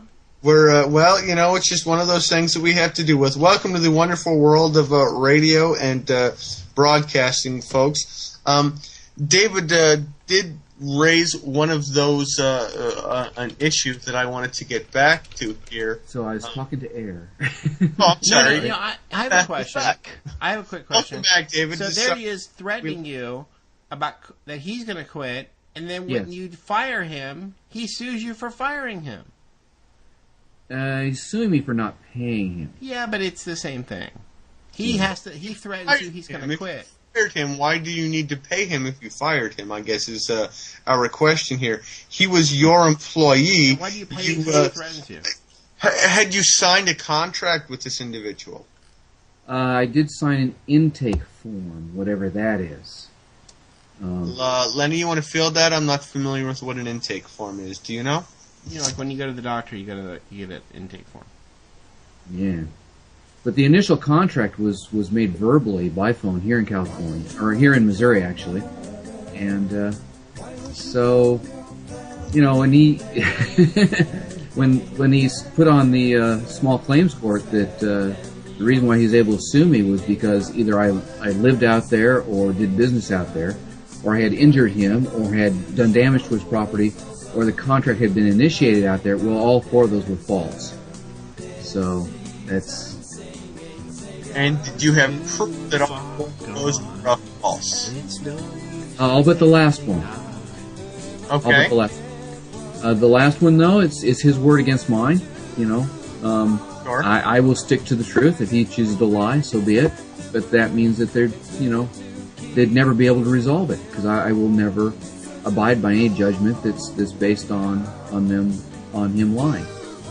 So. Well, and that's because they, without having actually been there in the situation or anything else, you were obligated into a form of a contract to allow somebody else to represent you. And for those of you who don't know, when you allow somebody else to represent you, what you are doing is you are giving them permission to speak for you. Well, as an adult citizen, why would you ever give somebody the permission to speak for you? All you're doing at that point is advocating for your own childhood. Right. Why would you ever advocate for your own childhood? That's why no one should ever take a lawyer except as co-counsel to provide them with certain information. What? Boy, you gotta love Skype. Seems like we lost David again. There's a saying: the first time you talk to someone, you speak to their representative. Well, it is quite obscure and bizarre, but yeah, it actually is some truth to it. Sure. That's outside court and inside the court, it's just in general. Once again, ladies and gentlemen, it is the bottom of the hour. It is 2:30 p.m. Eastern Standard Time here in the United States. You are listening to American Freeman on the Freeman Radio Network. I am your host, Donald the Land Freeman Perry. I am joined, as always, by my co-host, the chapter president of the America's version of the World Freeman Society, Mr. Lenny Bruce, also known as Evstratios, and our international resource for international opinion, UK and British thought, as well as being all-around great guy, Mr. Maggot. And we're joined today by one of our favorite guests, Mr. David Ray, who is another American Freeman. We're glad to have you all with us. That's my phone, ladies and gentlemen, and it's probably somebody that I don't need to speak with at the moment. But we're speaking at the moment. David Ray is sharing his experiences in court and how his experience in dealing with the judge, adjudicators, and prosecutors affected his life and his experience, and how his experience can affect all of you and the information that should be gleaned out of it. David Ray, I'm sorry that we lost you earlier. I'd appreciate if you could continue where you left off. I'm not sure where I left off because I talked to dead air for a while. Well, the last thing that we heard on this end is that you had fired or had threatened to fire your... Well, no, I fired him. I ultimately ended up firing him. He was... refusal to pay. Well, that's what he claims. He's suing me for refusal to pay. When I fired him, well, actually, I can probably pull that up. When I fired him, I feel I made it quite clear that I was willing to pay him for what he had done. Yeah. Provided he could prove that it was, in my interests, that sure. That he was fulfilling what I'd asked him to do, and he got upset at that. He called me up the last day he was supposed to represent me, and I forget the date on that, but I had fired him just before that because I didn't want him to represent me. And so he, I would love to get transcripts of that particular case because I think he purposely gave wrong phone numbers so that they couldn't contact me. And Freedom of Information Act, especially as being one of the litigants in a trial, you should have absolute access to that. I would look into that. I had asked you before we dropped you off the line if you had a contract with this individual, and you had mentioned that you had... I had at least a verbal contract with him. Later, when I went out to California, he had me fill out an intake form. So, and that was back before I figured out, wait a minute, I don't necessarily want to sign these documents to say under penalty of perjury. Personally, I have a problem with taking oaths and swearing affidavits and things like that. It's my understanding in the Bible that God instructed us not to do those things. Not because He's going to send us to hell for doing it, but because it's not good for us to do those things. Sure. And He states clearly that if you do swear an oath or make a promise or make an affidavit, you're bound by it. So, sure. And you had approached him in a capacity in which he, as a lawyer representing you, was to defend you, to represent you, to advocate for you, not to advocate for the system, correct? Basically, yes. And well, I'd already listened to George Gordon. George Gordon explained it quite well. Hey, you're standing in the courtroom, the prosecutor is a state employee, the judge is a state employee, the members of the bar are very literally state employees. Their bread and butter comes from the state, basically. So, you're standing in the state's house, being judged by a state employee, being accused by a state employee, and being defended by a state employee. Do you think you're going to get a fair trial? No. Well, so exactly, there you go. So, first of all, you weren't in the state's house. It's a public court. It isn't the judge's court because it's a public court. Even if a judge sits there and tells you it's his courtroom, all you have to do is say, "Excuse me, I believe that this was a public court." Well, it is. Well, if it's a public court, it's not your courtroom. But you're being adjudicated by a public servant. You're being prosecuted by a public servant. And by your own admission, you're supposed to be being defended by a public servant. Mm. Well, the unifying thing there sounds like they're all public servants. So why would one public servant go against any element of another public servant? Yeah, yeah. So it's foolishness on my part to hiring him in the first place. Yeah, I know. Servants like to fight, that's why. But so when the judge asked you if you understood the charges, what was your response? When the judge says, "Do you understand these things?" What did you say? Well, I said no. Well, of course, exactly. She flew off the handle. Because you didn't stand, and the judge flew off the handle? The judge flew off the handle. My attorney yelled at my attorney for not keeping me under control and such and such and so and so, and my attorney yanked me out of the courtroom. Wow! Hold on a second. The judge yelled at your attorney because your attorney didn't keep you under control. Yeah.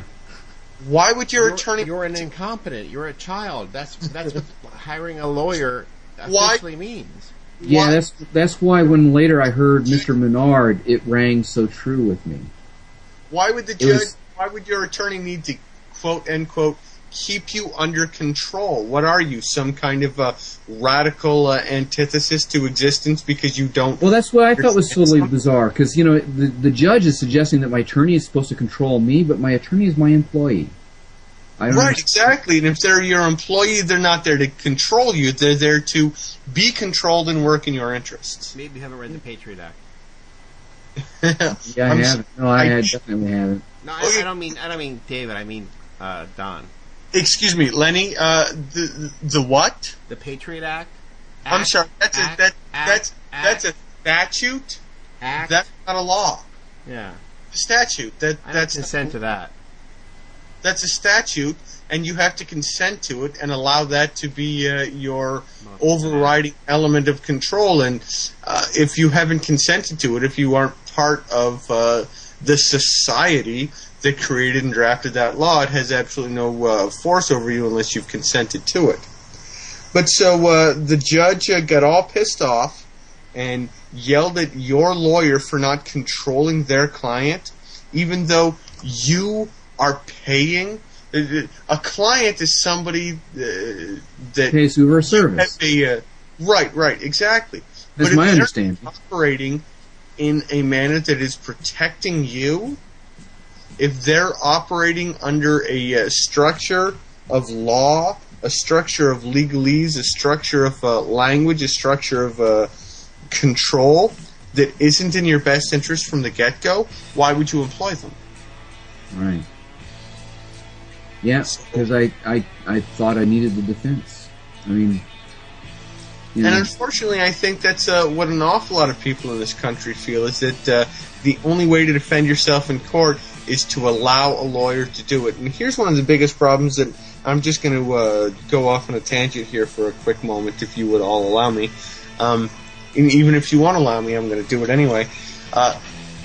When you have to go to court and they tell you you need a lawyer who is a member of the law society, and remember, a society is a group of people joined by mutual consent for the purpose of defining everything, including the rules and regulations that structure that society, the language that society operates by, and the influence that society has upon its members. The instant that you are put into a position where you're told that you have to utilize an individual that's part of the law society, you have instantly given up and consented to their societal laws. Well, their societal laws are 100% commercial, admiralty, maritime law driven, because that's where statute law comes from. Think about it this way, for those of you who might be new and listening to this situation right now. You get pulled over by a police officer because the registration tags on your license plate have expired. And the cop tells you that you're in violation of the law. What element does the registration on your license plate have to do with your capacity of operating and controlling the automobile that you're in, that takes into consideration the right of all the people operating on the road around you? Absolutely none. It's done just to keep tabs on you. It's done just to keep you in control. And in much the same way, when you enter into a courtroom with a lawyer speaking for you, you're basically stating that I don't have the right to be in control of my own self and my own actions and my own attitudes and my own experience and my own existence, and other people need to speak for me. In fact, when your lawyer in a court tells you, shh, don't say anything, they're not saying, don't talk, I'm smarter than you are, although that's part of what they're saying. What they're really saying is, hush, be quiet, the adults are talking right now. The instant you have consented to the fact that you have to ask, or their fact that you have to ask for permission to engage in a lawful act, you have accepted your own child status. No lawyer has the opportunity or ability to speak for me. They can counsel me, They can explain to me legalese. They can share with me definitions in legalese that are different from the definition of that word in English. But that's it. Yeah, that's my contention from now on, that I'm not going to hire an attorney. I may hire them for advice, but never to represent me ever again. Oh, why?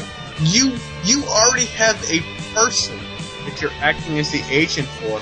Why do you need somebody else to act as a representative of the human being and person that you already are a person and everything for? It's just ridiculous. Absolutely just ridiculous. Go ahead and play that as loud as you want, Lenny. Give us about 5 minutes. What? Play that as loud as you want. Give us 5 minutes. I need my jaw time to relax. I thought you were still talking. That's why I play music. Were you snoring? Okay, well that's fine. Phil Spector. Oh yeah. Phil Spector. Don't ask. It's a long story. Maggot. Since we're on this topic, I wanted to ask your opinion and to find out what your experience in the UK is, if you've known anyone who's gone through similar circumstances and situations, and find out what you've experienced or other people that you have known have experienced while dealing with a similar type of issue in which people have been obligated to have a quote-unquote lawyer or member of the bar or whatever to represent them in a court of law. I avoid the courts. Liar! And yeah, didn't Jesus say you should avoid the courts? I believe so. Yeah. He said something along the lines of, if you're being taken to court, that you should, I'm not sure if it's offer or seek remedy before you're before the judge, because if you're delivered to the judge may deliver you to the jailer, and what are you going to do? That's exactly what it is Christ, Yeshua. And for those of you who have read The Master Margarita, which is a fantastic book by a Russian author, Yeshua Nostri, Yeshua, that which we refer to as Jesus Christ in the Bible, did actually make mention of that, is that you should use as much as possible conversation and interaction with people before allowing it to progress to any kind of a magistrate, because once it hits that, it's definitely going to be delivered to the courts. In fact, that's what we exist under today. If somebody has wronged you, the instant that you seek a lawyer and go to court, you have automatically entered into conflict, because you have indicated that you cannot deal with that issue in any way in a humanistic fashion and have to defer to the jurisdiction of another individual to tell you how and what things should operate by. Well, that's exactly akin to two children who are yelling at each other as to who threw the first mud ball in the backyard. Well, how could a parent who hasn't watched the proceedings or been involved in the actual actions be able to adjudicate unless they're given sufficient evidence that, or sufficient proof or indoctrination to believe that they have the opportunity to do so? But that's what we do constantly in this country and in every common law jurisdiction country that's been hijacked by statutory jurisdiction, is that, when you go in front of a judge, if you have a problem with your neighbor or somebody you know or some other issue, etc., etc., etc., the judge is going to look at it completely dispassionately, and they're going to always adjudicate in favor of the person who either provides more evidence or the person who can provide that they have been acting out of, a sense of duty. And that's assuming that it's not a corrupt system. Well, it is a corrupt system, but that's part of the process. Is because a corrupt system believes that duty is more important than rights. Because you may right to say whatever you want, but if the shutting you down says they have a duty... I'm playing the music on headphones. Can't hear you. Insulting other people. Hey, roll, got to do the thing with something. Sorry, go ahead. Hit it to the man. But if the person who's standing against you states that they were operating out of a duty instead of a right, that trumps rights, because a duty is that which they are obligated to under commercial law, and a right is that which you are trying to ascertain under common law. And being that you've already entered into a commercial law, corporate law court, duty always supersedes rights. But that's fine and dandy. All you have to do is ensure that everything that you do is operational out of duty. I have a duty to do this to ensure that it has preservation.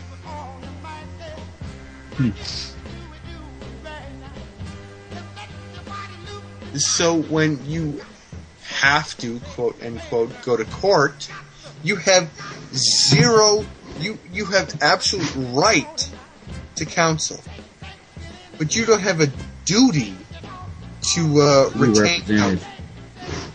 Yeah. You have a right to retain counsel, but not a duty.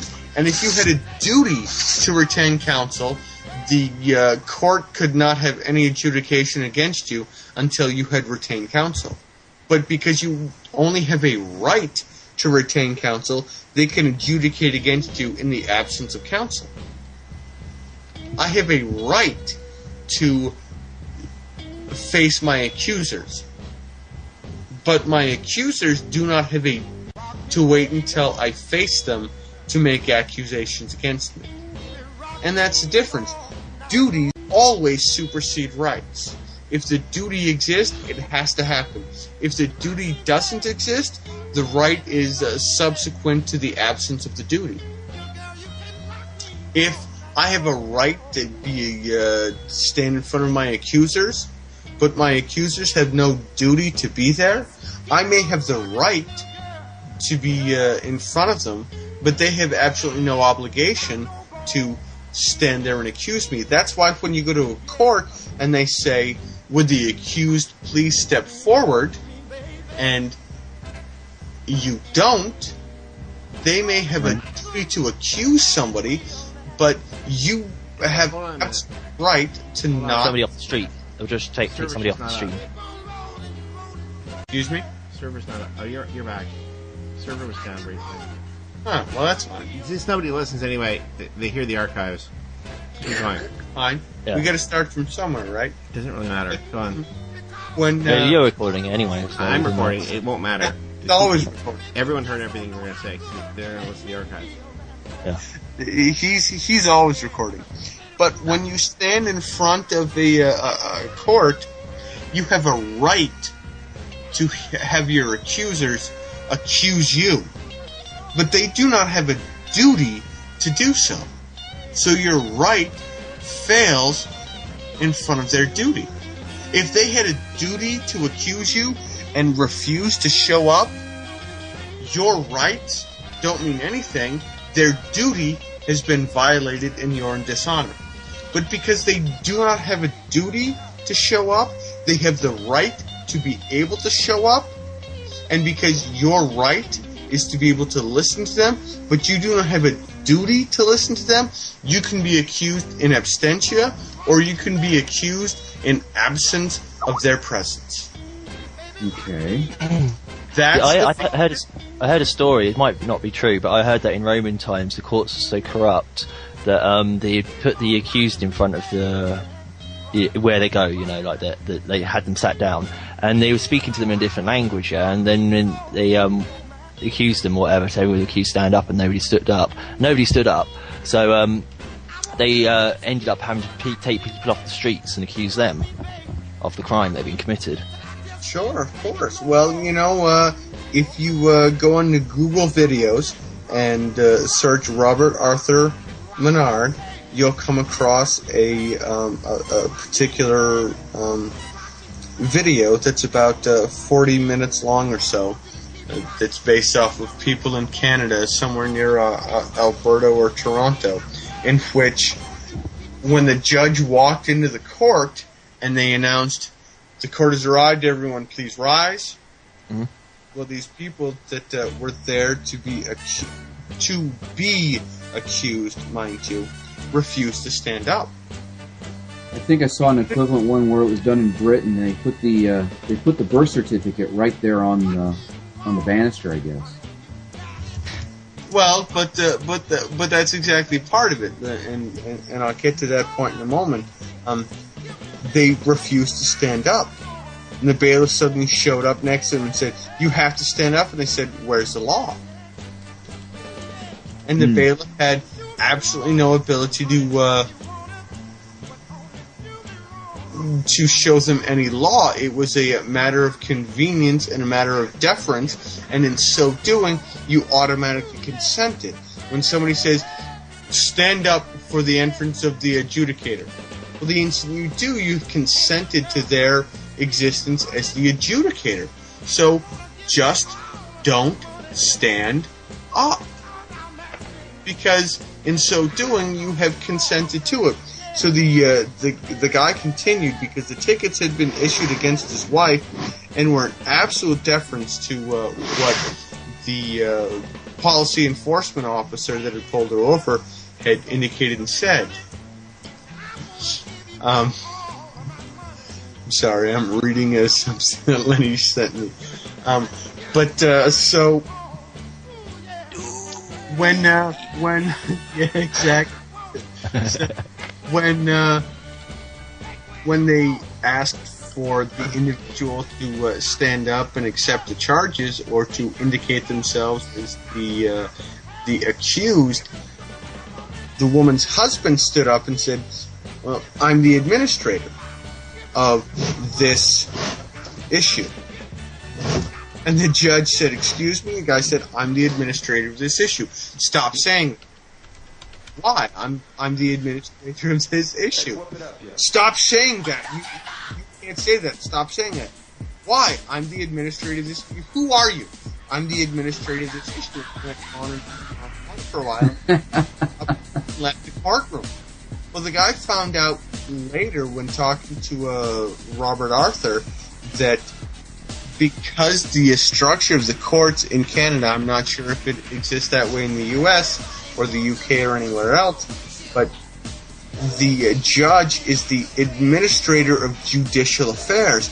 And when the individual claimed that they were the adjudicator, that they were the administrator, that they were the individual that was administrating it, it took away from the judge their power.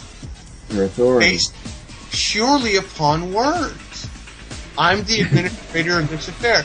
It's much like a thing that I came across on... You can't enter that into the record.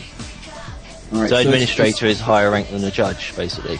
Well, yeah, well, they tried to... usurp his position, whatever. On the record, and what happened in England, one of the things that I downloaded off of Demonoid, is they refused to accept it, and the individual who was acting as a legal representative for the human being, and they asked for, is the person blah blah blah here, and they held up the birth certificate for them and said, yes, the person is represented in this court by this birth certificate, blah blah blah blah blah, and the judges entered. They said, please state your oath on record, please state your oath on record, please state your oath on record, please state your oath on record, to indicate that you are acting as the official judge in this capacity, and they wouldn't do it, and this individual, this human being, recited the oath for them, and then said, because no one else in this room is willing to indicate themselves as the administrator and adjudicator for this session of court, I am the adjudicator and administrator of the decision of this court, and I dismiss this entire case. Well, and that's what the guy in Canada ran into. He did this, and not only did the judge leave the court, but he ordered the bailiff to empty the room, and then one by one forced this guy, his wife, and a friend of theirs out of the courtroom to another courtroom that was then entered by everyone except the judge. Court was convened, and then it was deemed the person never arrived in the court, and they were all told that they needed to leave. They were all physically escorted under order to leave the building. And then a default judgment was enacted because, quote unquote, the accused never presented themselves in court. They submitted all of their information back to the court, and the thing was dismissed. But this is part and parcel of how they attempt to control you, is by refusing to acknowledge exactly what they do. For example, Lenny and I talked about this the other day, in which somebody goes to court and files an affidavit, and they file it and it's only on one front side of a piece of paper. All the judge has to do is turn that piece of paper over and say, I don't see it. What you do is you print it on both sides. You print it on both sides so they can turn it over. They can't say they don't see it. It's right there in front of them. If they claim they don't see it, you can say, Your Honor, permission to approach the bench because I would like to ensure that you can see that it's on both sides of that paper. What you were doing is perpetrating fraud. Are you willing to swear upon full commercial liability that you are not committing fraud making that statement right now? The term, are you willing to swear under full commercial liability, I think is one of the most powerful elements that you can use in any judicial system whatsoever, because it places them as to having to put online their bond identity.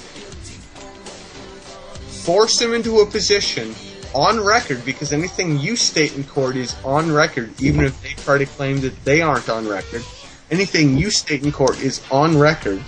You can ask that question, and you can do it fast enough and quickly enough that the stenographer cannot deny it on record.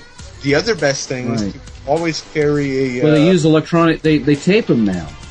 Well, and that's why you should always carry a tape with you, a tape recorder with you, and record your own court trial. It doesn't have to be a videotape. All it has to do is be an audio tape. There was a gentleman I read once that he'd walk into the courtroom and he'd put the tape recorder right down in front of him and say, "Do you mind if I record this?" And they'd tell him no. They tell him, "No, you can't record this."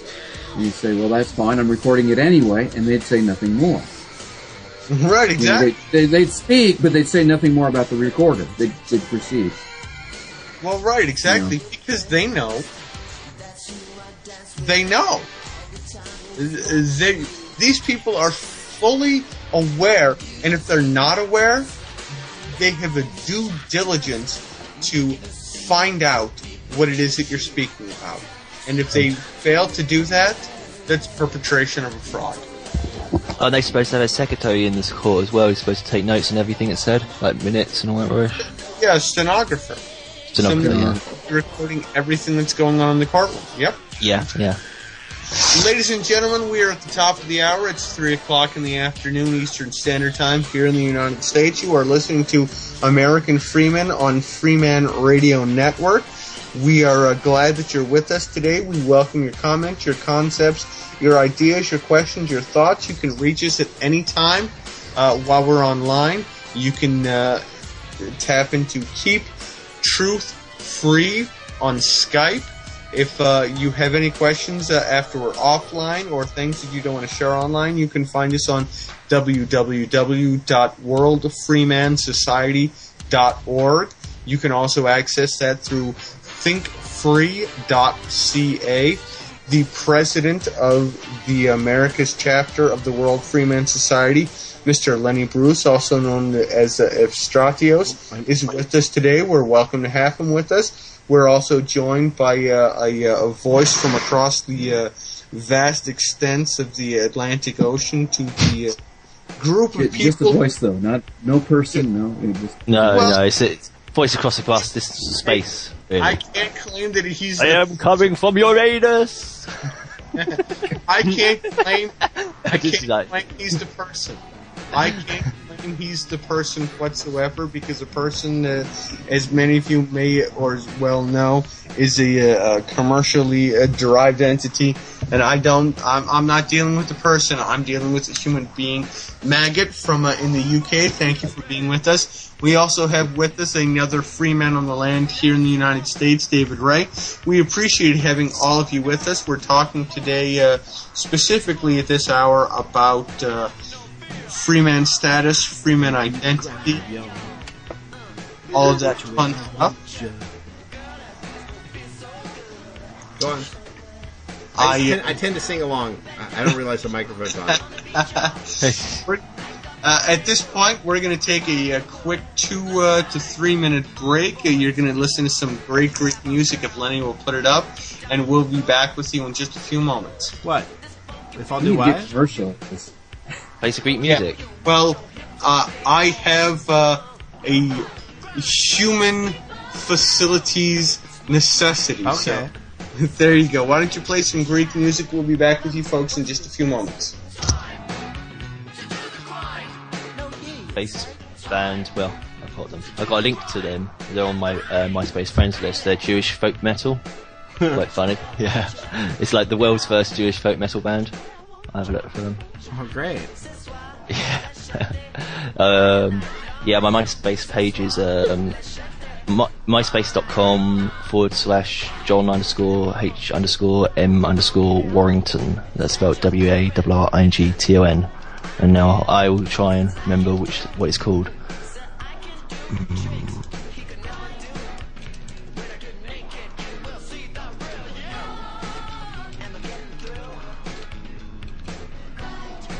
Got it. I think it's called Dipukim. Totally mangled the pronunciation.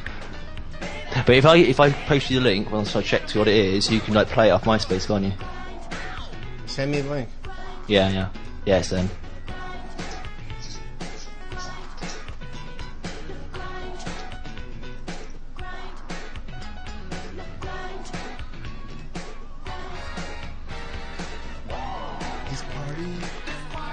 This party gonna last all night.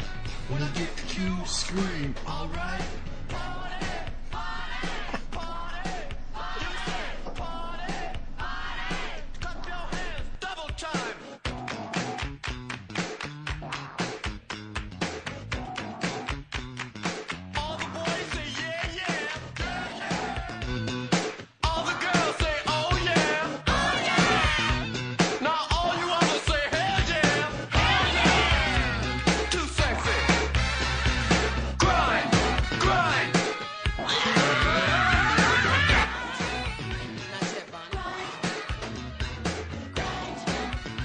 Mr. Lenny Bruce, Mr.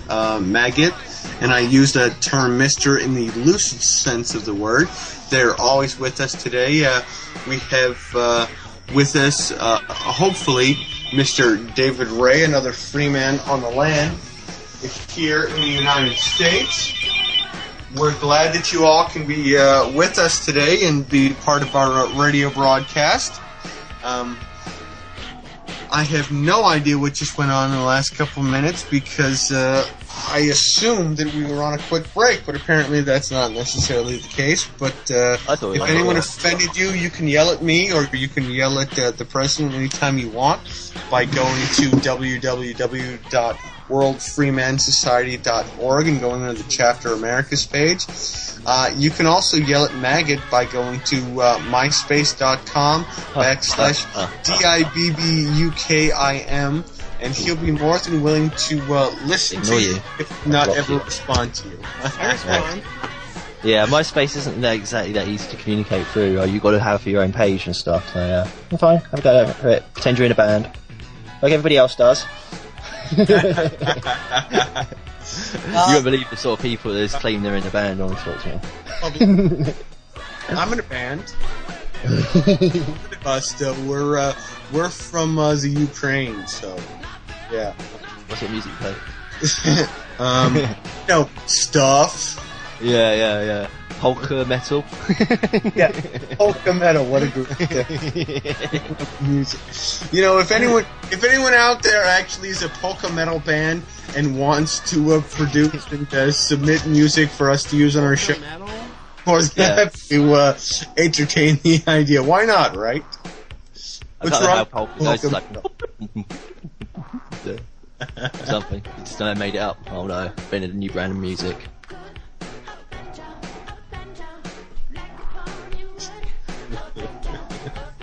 So anyway, ladies and gentlemen, we appreciate you being with us at this hour. We are talking today with Lenny Bruce, Maggot, and David Ray. We're glad to have all three of them online with us. This is Freeman, American Freeman on the Freeman Radio Network. We do want to hear from you. Contact us on Keep Truth Free at Skype. We also welcome your comments, your concerns, your questions, and want to address your issues. Check out www.worldfreemansociety.org or go to thinkfree.ca, and you can find a link to us. Go into the Chapter America blog. If you are international, there are other international blogs, chapters, and organizations out there, because this is a worldwide understanding in every common law institution and experience that exists out there, and we want to be able to preserve freedoms, rights, and duties for the vast majority of the people living in this world. We continue talking today. I'm not sure exactly where we left off before I jumped back in here, but we are dealing... Yeah, you're in a party! Don't worry about that. I'm online. Ladies and gentlemen, welcome to the program, Maggot. Maggot, thank you very much for being with us. I'm in a party. Very happy. One of the things I did want to address, because Lenny and I have talked about this, is the if you go online and you Google us out and you try to search for us and you look under Freeman Society, you look under Freeman, you look under a number of things, you're going to come across a bunch of websites out there. You're going to find a bunch of links out there that will take you to groups that may or may not actually be part of or share the same philosophical understanding of what we're advocating here at the World Freeman Society. And I wanted to address a little bit about that. I have some experience with what some of these other groups are advocating, but I know others within this chat room have, and I wanted to spend a little bit of time educating you as to what exactly we're looking at, how we're operating out of, and what you're going to find out there. To really understand what it means to be a free man on the land, the first thing you have to understand is the difference between common law and commercial law. And commercial law is set up to keep you constantly under the thumb of the vast group of individuals who want to fleece money off of you. And corporate common law is based out of the idea that there's only three ways that you can break the law. You can either engage in fraud or mischief in a contract. You can infringe upon the rights of another by attacking them or physically or verbally or mentally abusing them, or you can engage in destruction of their property or theft of their property. And beyond that, nothing else is perpetuated and continued as an element of actual law. Everything else is a statute, which is something that's been given the force of law. I wanted to ask Maggot if his understanding of common law and statute law in England represents the same type of understanding. Common law is just where you make it up as you go along, and basically people agree that it's the law, and it doesn't have any actual weight outside common law. I mean, common law is stuff like if two people live together and they decide they're married, then by common law they're married. It's that sort of thing. It's just something that people decide to do. It doesn't affect the actual legal structure, but it's just there's a point of reference. So mainly when you're communicating with other people, you've got something to reference to, like say, yeah, we're married, yeah, by common law. Because they'll say, oh, but why aren't you married Christian? Oh, you haven't got a ring. There's something wrong with you. And so forth. That's all it is. It's all common law is. It's there because they can't get rid of it, really. And that's about all there is to it. It's like if people decide, so and so is like the king of the playground, then they're king of the playground. Top-down control idea. Yeah, well, yeah. It's law determined by common people. Sure. Lenny, I wanted to get your insight into it as far as what you understand the difference between common law and commercial law here within the United States, and based out of the idea of the Byzantine element of governmental structure. Without letting you talk for the next hour and a half. As we explained earlier, the common law is the law of the land, and the admiralty is the law of the sea, the commercial law. Yeah, I know that one. Yeah. Sure. And it has no place on land. And they enforce it. The Navy has actually drawn high water marks on, even in Denver, the mile-high city, they've even drawn high water marks there as if we're all underwater. Tops of telephone poles and things. I mean, what is the Navy doing on land, and why are they marking us underwater? That's it. Well, then my question... everyone's dead, according to them. Really? It's since the Great Fire of 16-something. What was it? I don't know the date. 1666. Yeah. The Great Fire of London. Yes. They declared everyone dead, and you've been dead ever since. Yes. According to them. I think Maggot's alive. Yeah. And I'm sure that I'm not underwater right now. But that's the difference, and it's about shipping things or whatever. That's the difference. That's the key difference. Mm-hmm. Which basically relegates it back to commercial law. And it creates a reason for them to nanny you and to declare you a child and to keep you down. Of course, because we wouldn't even be in this situation if we weren't determined to be the bottom of the pile, or even be talking about this stuff. Yeah. We'd just be like, ha ha ha ha ha. So what, peasants? It's really kind of a fraud. Because I'm not driving to the Dairy Queen to get an ice cream cone. I'm traveling. Sure. Driving is an operation of moving substance that is a commercially viable element from one position to another. And if you have consented to the fact that you exist as a corporate person, then you are a commercial substance that is being transported. And it requires you to negate the concept of yourself as a commercial substance within a motor vehicle for them to be able to no longer have statutory jurisdiction over you. Am I right? Yes. Crotch Shot Radio is online. Online? Yay. Yeah, I know. Not today. If he is willing to be part of the conversation without disseminating into vitriol, I have no problem. Name like that. Well, yeah. Well, if we refer to him as something other than that name. Oh no, you keep referring to yourself as that. Be almost bad as iconoclast. I am Iconoclast Radio, and I am offended. Well, iconoclast radio. Iconoclast I always welcome, because at least he refrains from using a profanity except when he thinks it's necessary, even if his mindset's way out there. Have we lost David Ray out there? He says he's not online. I'm going to try again. That's unfortunate because I definitely wanted to get his input onto the question as well. The basic idea supported by why I asked the question was, if we exist under a common law jurisdiction and yet we seem to be enforced under a corporate commercial law, how is it then that we have to reclaim it if corporate law is something that's been imposed and common law is an inherent element of our existence? If we, and I'm not sure exactly how it's structured and phrased in the UK, but here in the United States we are granted inalienable human rights, among which of these are, etc., etc., etc., etc. They're not granted.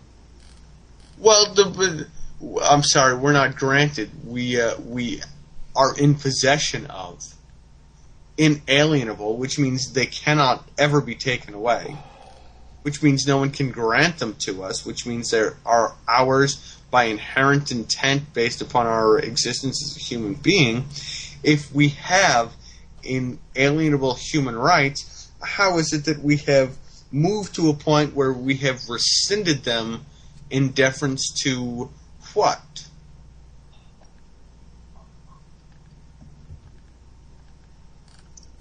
Why have we allowed ourselves to fall so far into a corporate structure? And if all statutes are by consent, why is it that an entire generation revoking consent to a law or statute within this country does not invalidate that statute? Why is it that we've allowed ourselves to move that far? Is it because we just haven't been paying attention?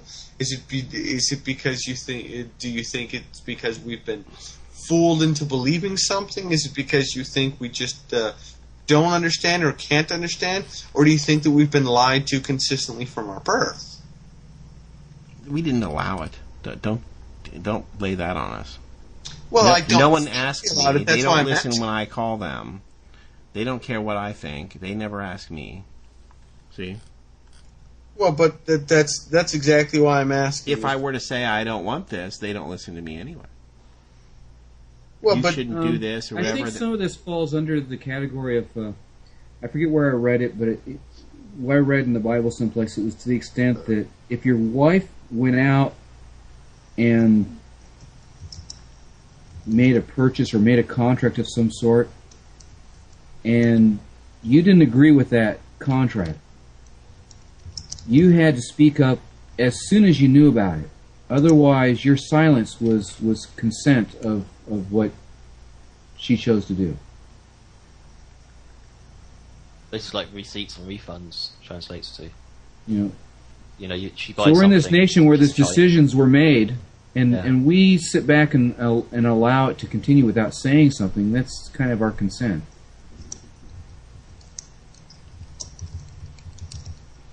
I don't know. Basically, we need to speak up. Say something.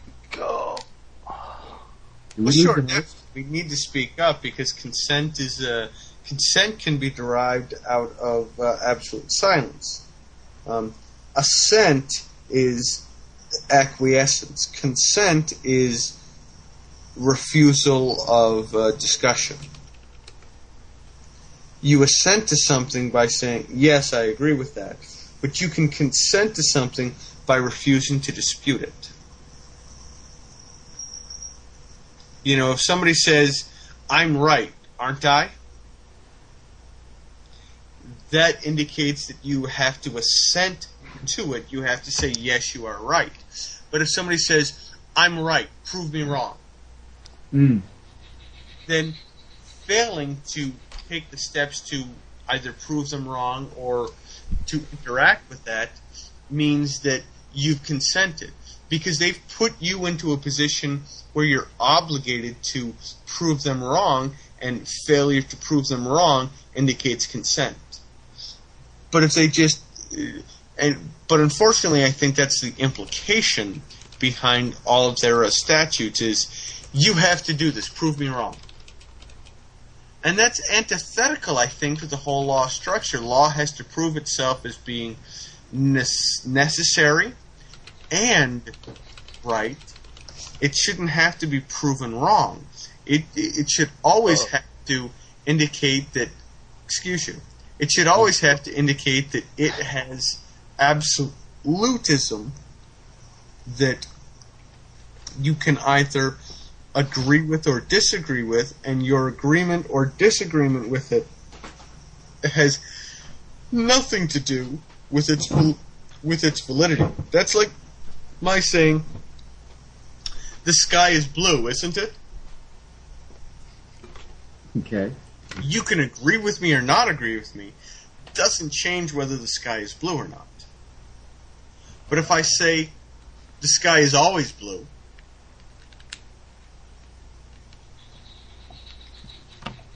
and you never make any statement, I can assume that you have consented to my statement. Your statement. It still doesn't prove the sky is blue all the time. Right. Well, but they still haven't proved anything either. But because you haven't argued it, because you haven't realized that you have the ability to not consent, because even though you do, because I haven't said the sky is blue and if you don't agree with me I'm going to shoot you right in the head and I can prove it to you, because if you don't agree with me I'm going to shoot you right in the head, go ahead, disagree with me. If all I do is just say the sky is blue, and the instant you say, well, hey, I already said the sky was blue, that's exactly what they're trying to do. They're trying to assume that because you don't automatically go, well, it may be blue, but that's not necessitated as truth. Here's my understanding. The instant you say, no, I have a right to believe, no, I have a duty to tell you. Well, I have a right to believe that it isn't blue. Well, yeah, but I have a duty to tell you that it is blue, and duty trumps rights. It's the same thing. Cop pulls you over, sets you on the side of the road, and is, well, I have a right, walks up and asks for your license, registration, and insurance, and you say, apples, bananas, and kumquats, and the response is, I have a duty to ask you for that information. You could say, I have a right not to show it to you, but the instant they advocate that they have a duty to ask it of you, they've trumped your right.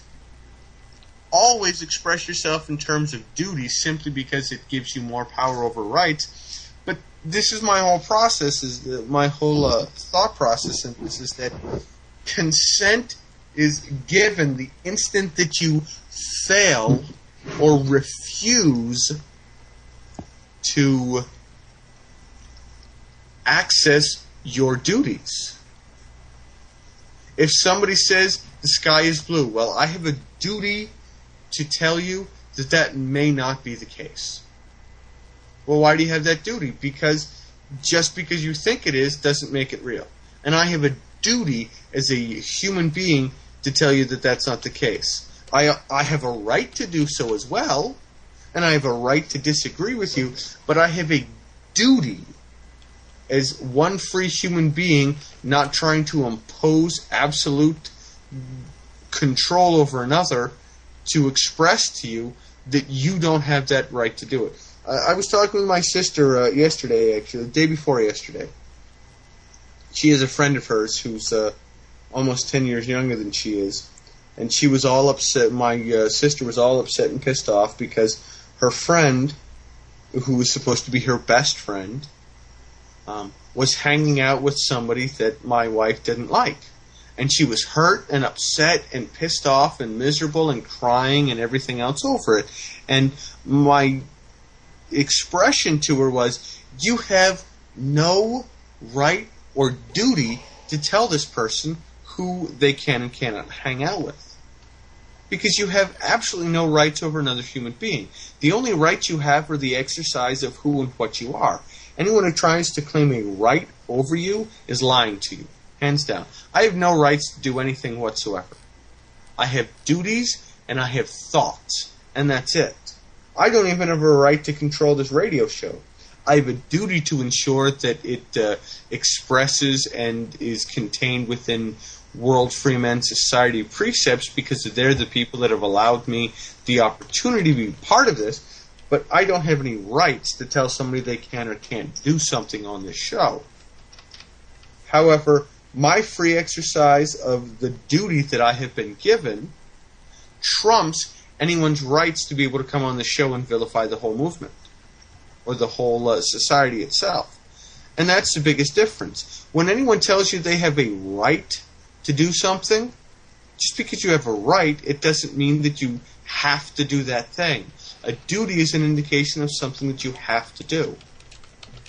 Cop pulls you over and says, you don't have a registration and valid license plates on your vehicle. Well, I'm doing my duty to ensure that the rights of future generations to free travel are protected. It's my duty. I didn't do it because it's my right to do it. I did it because it's my duty to preserve it. Mm-hmm. And they can't do anything to you at that point. So it's like picking litter off the streets, isn't it? Sure. You know, it's your duty as a citizen or civilian, whatever the word is, to pick litter off the streets. I mean, you don't have to. Well, nobody can force you to do it, but nobody can really stop you from doing it if you're doing it. Sure, and it's your right to throw trash onto the street if that's what you really want to do. But in exercise of that right to throw things on the street, whose rights are you trampling on? And if you're trampling on other people's rights in the exercise of what you think are your rights, you're failing to recognize your duty. For example, yesterday's show, the guy from Crotshot Radio had every right to say whatever he wanted to. Absolutely every right to say whatever he wanted to.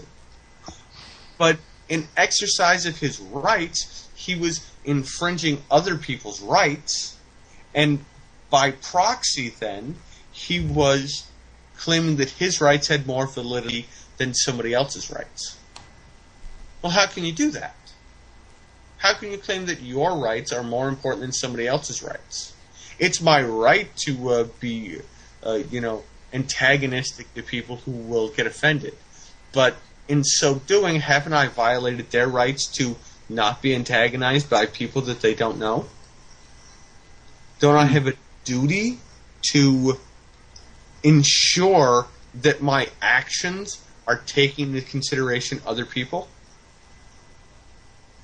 And that's the difference between rights and duties, and that's why duties trump rights every single time, because duties have to take into consideration a vaster group of people. Thoughts on that? Sounds fine. just sort of reiteration of what you were saying earlier, but yeah, fine. Does our silence automatically consent to the statement made? Awful when I'm that consistently making sense. Jeez, I'm going to try harder to be a more obscure and ambiguous, so that people have something to yell about. Ladies and gentlemen, it's 3:30 in the afternoon Eastern Standard Time. You're listening to American Freeman on the Freeman Radio Network. I'm your host, Don Freeman on the Land Perry. We are joined by the president and administrator of the American chapter of the World Freeman Society, Evstratios, also known as Lenny Bruce. We also have with us the British insight of all things English. Well, at least we hope all things English. He may be Scottish, Irish, Welsh, or French. We haven't figured that out quite yet. Ask him, find out about him, search him online. Mr. Maggot is with us. We also have David Ray, a Freeman on the land here in the United States, joining us to talk with us today. We welcome the three of you, and we're glad you're with us. We are finishing up a conversation here as I shut up on the difference between duties and rights. We are in our last half hour here. We do always want to hear from you. contact us at Keep Truth Free on Skype. You can also find out more information about us, our programming, and what we're doing at www.worldfreemansociety.org. We appreciate you being with us today. I'm going to shut up for a few minutes here because I think I've talked long enough. Maggot, I'd be interested in knowing what your experience with the difference between duties and rights in the UK are, if you have any, and if not, you can go ahead and just fire vitriol at me and tell me how much of an idiot I am. I'm okay with that. I do lots of things because I think it's my duty, but I don't know anything about having rights. Just like if somebody like talks crap to me, I'll just like dress them down, whatever, shout back at them, whatever. So I don't have to shout really, but I just like use verbal back on them, and I'm more articulate than them anyway. So I sort of beat them with better vocabulary and better bodily language, and just basically being a better person than them. So that's my duty, to prove my superiority to people who try to put me down.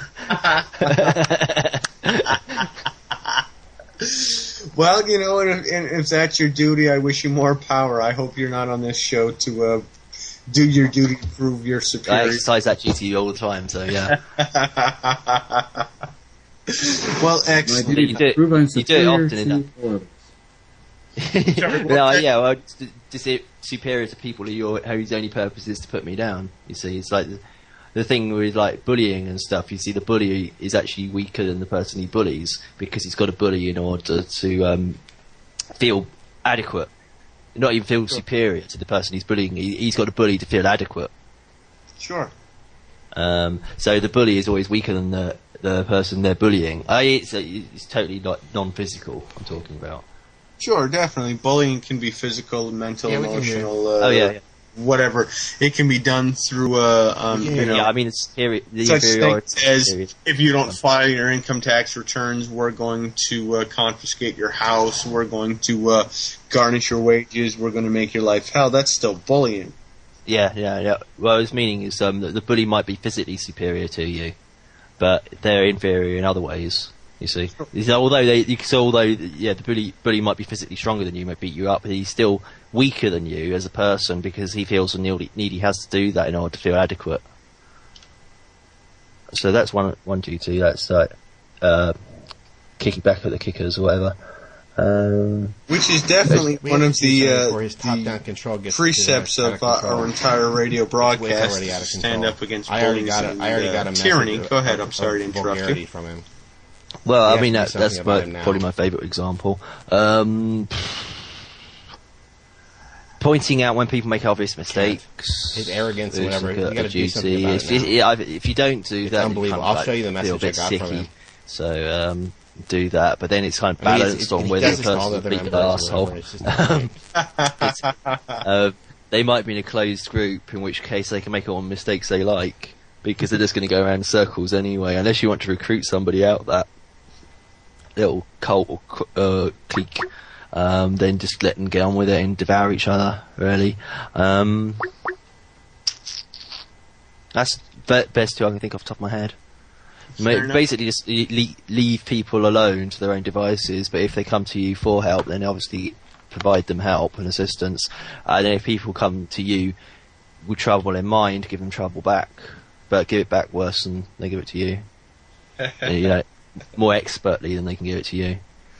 So prove you're better at them, even if you have to kind of like bully them back, sort of thing. Sure.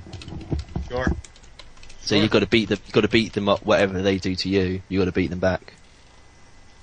Yeah, and I definitely agree with that. I think Lenny would probably agree with that. You got to fight fire with fire at some point. Is that right?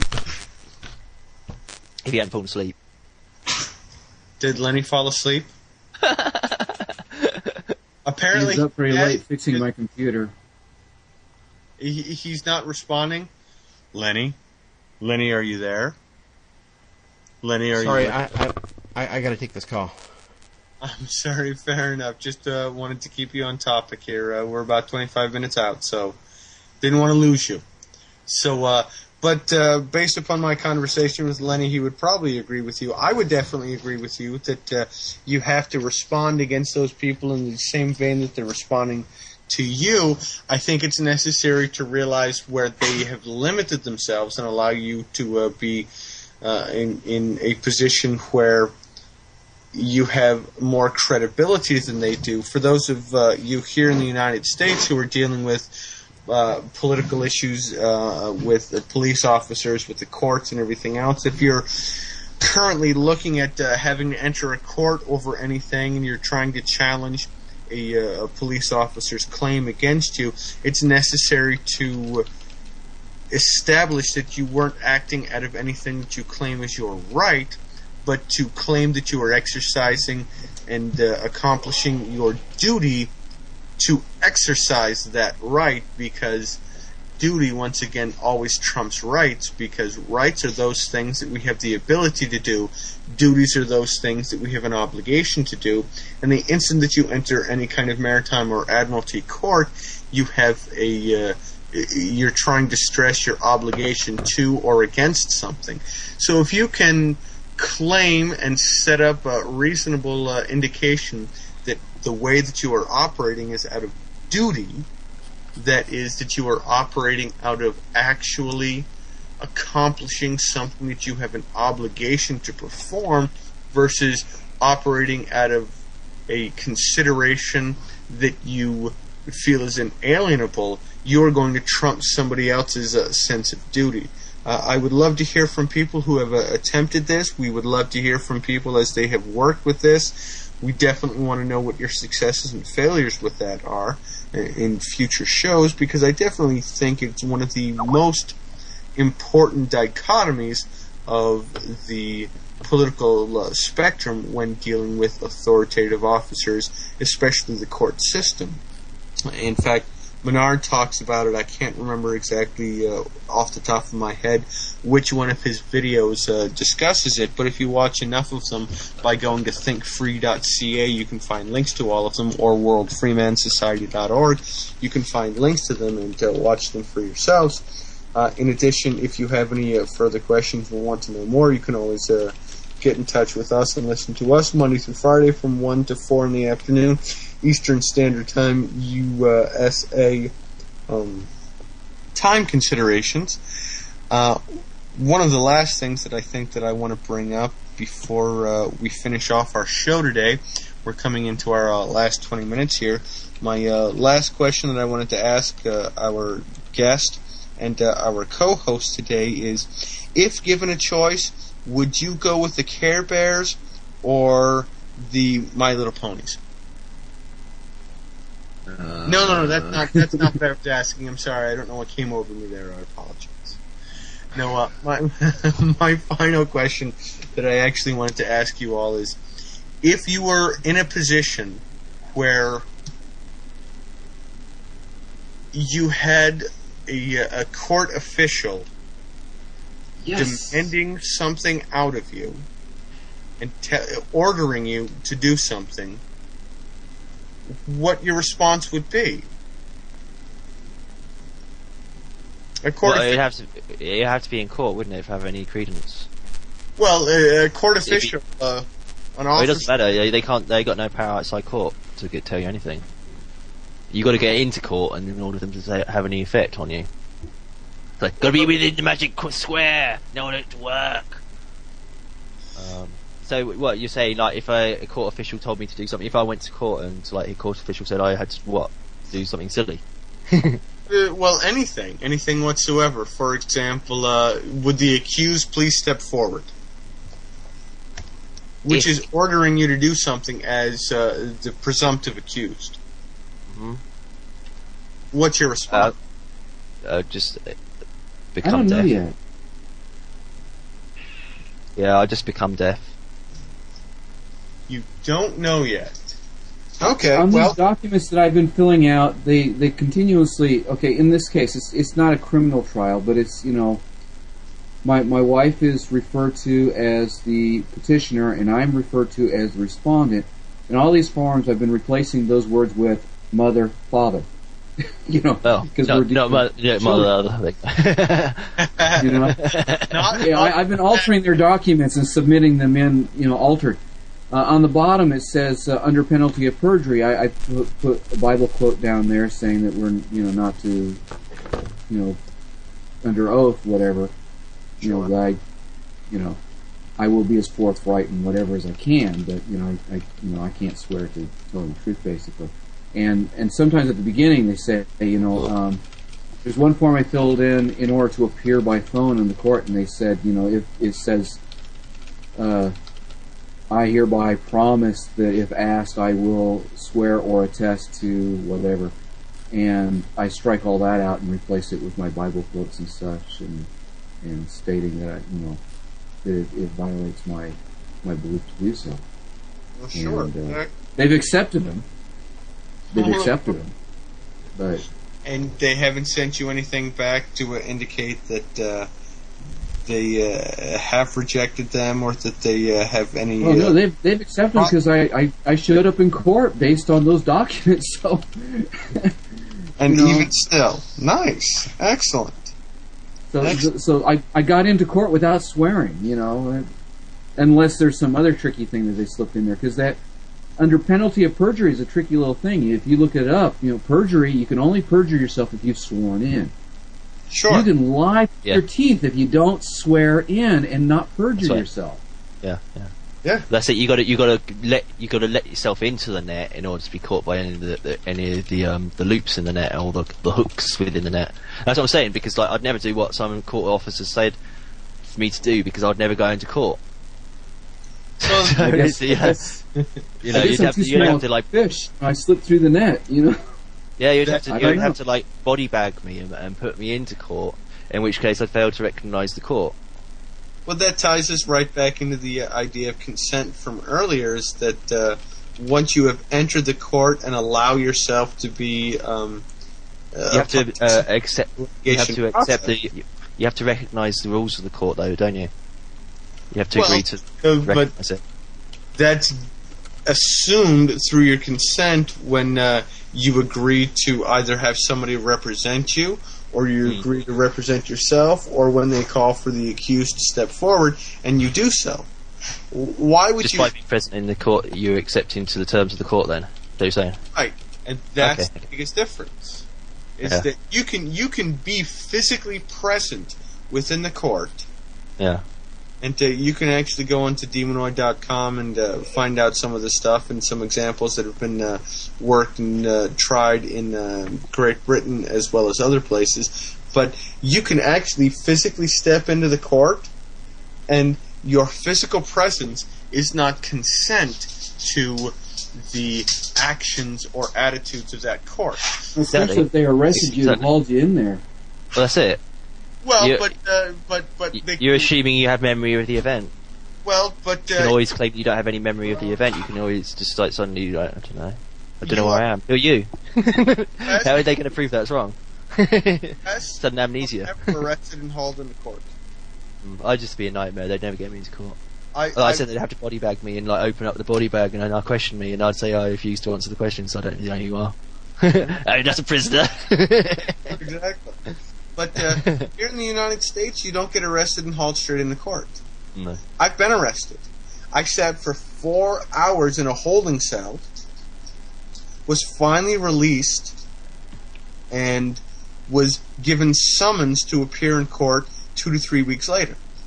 Uh-huh. Unless you have committed what's considered a violent crime, which, even according to Freeman status, would be an actual real breaking of the law. Violent crime is when you actually physically assault, attack, destroy another person's or another human being, rather, or their property, or actively engaged in fraud or mischief. Other than that, it's not considered a violent crime. In fact, there's a whole list of crimes that are under the Code of Federal Regulations 27, Section 72.11, in which a number of crimes here in the United States that would be considered violent crimes or crimes of intent are specifically relegated to being prosecuted as commercial crimes. And the reason is because that way they can release you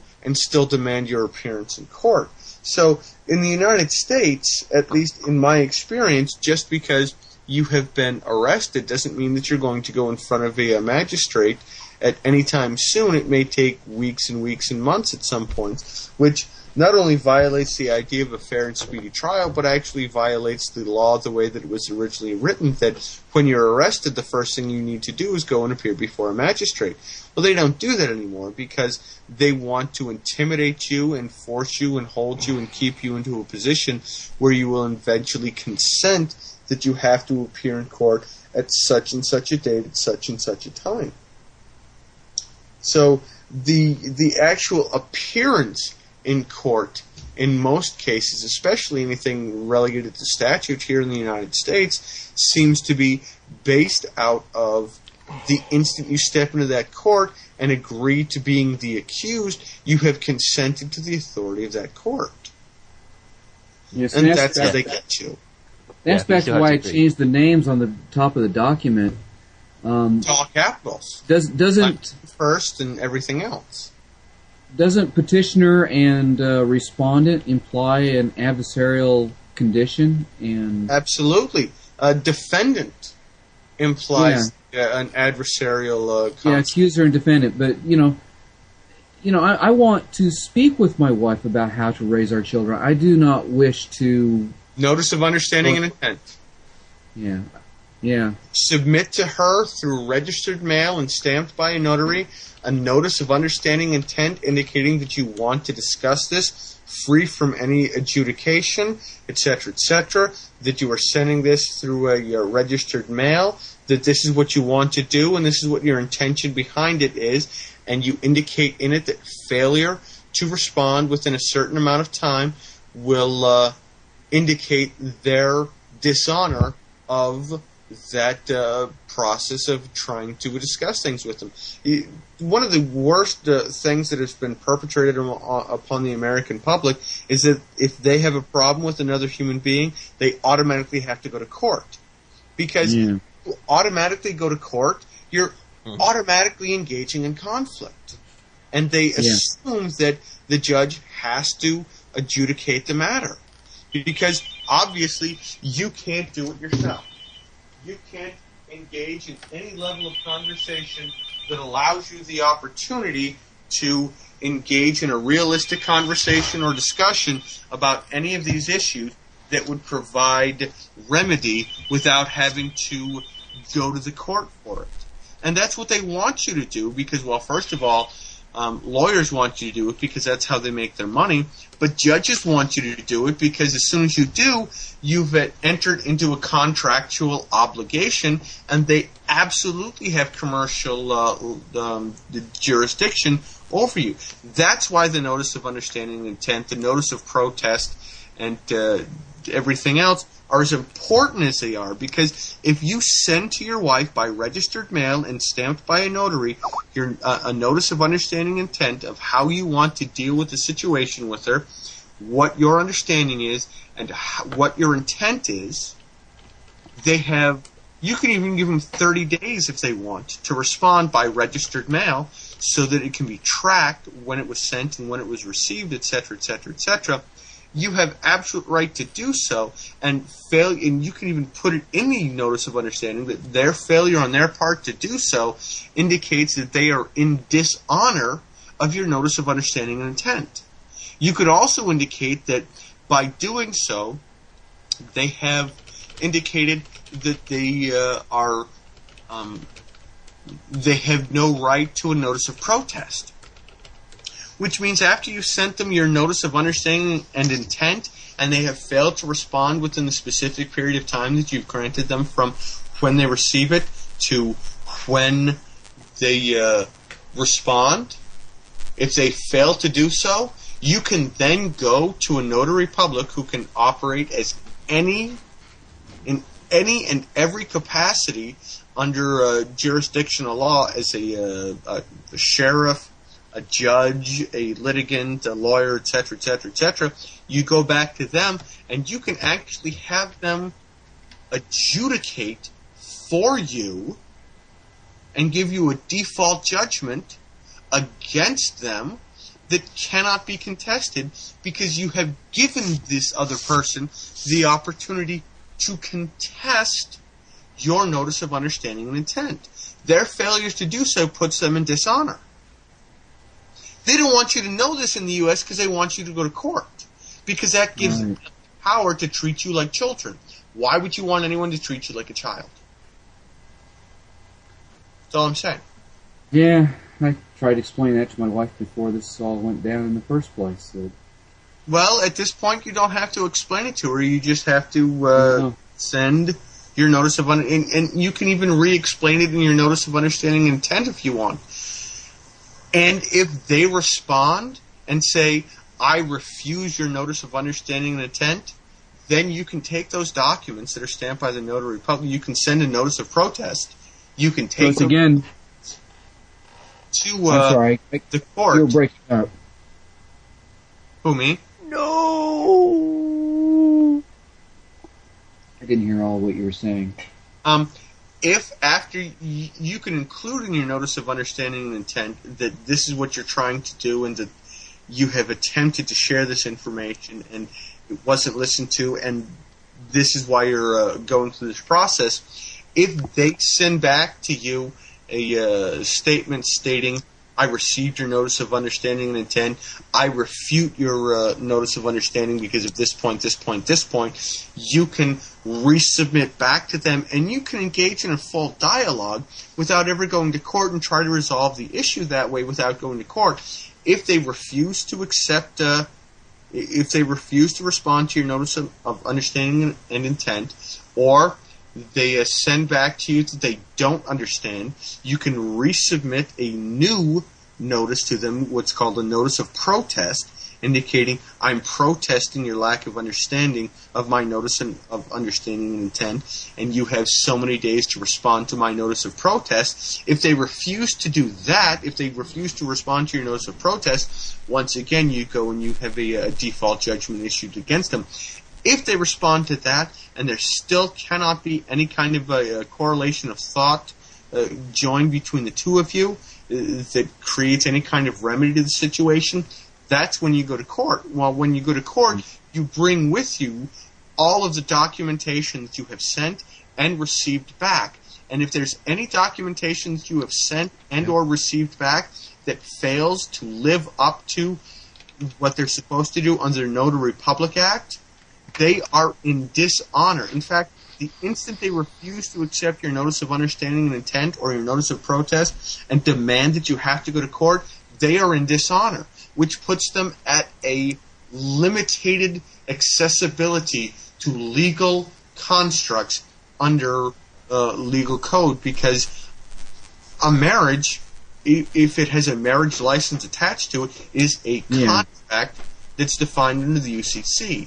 Under the UCC, the Uniform Commerce Code, anyone who enters into dishonor in a contract is the person at fault. If they refuse to respond, if they refuse to be part of, if they refuse to participate, they are in dishonor of not only the contract, but also everything that you have attempted to do to resolve the issue without having to go to a court. My suggestion to you is to start filing your notices of understanding and intent. Have them notarized. Have them sent off by registered mail so you can track it. Because a notary has an obligation to keep it on file. They can check when it was sent, when it was originally witnessed and attested to, etc., etc., etc. And that provides you with the opportunity to say, I attempted to do everything that was in my power to put them on notice and give them my intent and discuss this issue with them, apart from having to take this to a jurisdictional matter. And as soon as they demand that it has to go into a jurisdictional matter, they are in dishonor. Now, what if they've already pulled it into a jurisdictional matter? So he's in America? I am not the person that to answer that question. I don't know. Lenny might be able to answer that question for you. Other individuals in the World Freeman Society may be able to answer that question for you. Yes. But it's not something that I have the capacity to do. I know just enough, and not quite absolutely everything that I need to, because I'm still on a learning curve. So yeah, me too. if they've already pulled you into court over the matter, my suggestion is to talk to Lenny offline and see what information he can pull up for you, or what people he could put you in touch with to give you a better understanding, or call in a member of the legal society as co-counsel, and to find out what can be done. Because if they've already brought you into court, and if you've already spent time in court, you may have already been implicated as consenting to the argument. It's like my sister asked me how to discharge some things, and I told her you can't do that until you've reclaimed possession of your straw man. And so...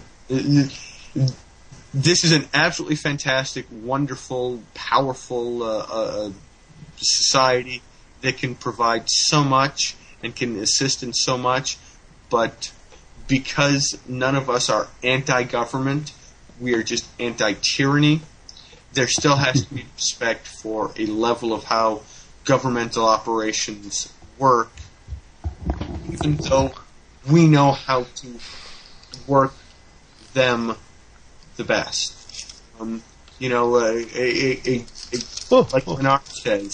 Menard says, none of this information is designed to free you from actually lawful debts and contracts that you have become a part of. So it's just one of those things. So I can't fully answer that question for you. You may want to look into and tap into a few different locations to get that information. Ladies and gentlemen, on that note, we're going to go ahead and wind down here. We're at almost 4 o'clock. That is the end of our broadcast. This has been our first week of programming. We're very glad that you've been with us this week, that you've been listening, that you've been participating. I want to thank all of the guests that we've had on this past week, all the people that have shared, all the people that have been part of the program. Whether we've agreed with you or not is not the point. This whole idea is to be able to share as much information as possible with everyone else, to be able to answer your questions, and to try to come to a better understanding of how to be free in this society, or rather to reclaim yourself into the society that will give you or allow you the ability to be free without conditionalizing your thought processes. You can always find out more about us by going to www.worldfreemansociety.org and going under the America's Chapter page. I am listed as Orion's Arm. The president and administrator of the America's Chapter is Estratios Constantine, also known as Lenny Bruce. You can find the two of us on World Freeman. You can also check out any videos that will give you more information on this topic at that website, or www.thinkfree.ca. They will also give you a number of great links to tap into. I have been joined this hour. We welcome our guest that's been with us today, David Ray. We thank you for being with us again. It's been a pleasure talking with you. I just want to add my voice in here. I'm the responsible party of Stratios Constantine Moredes, President of America, World Freeman. Thanks. Wow. and World Freeman, President of America and World Freeman.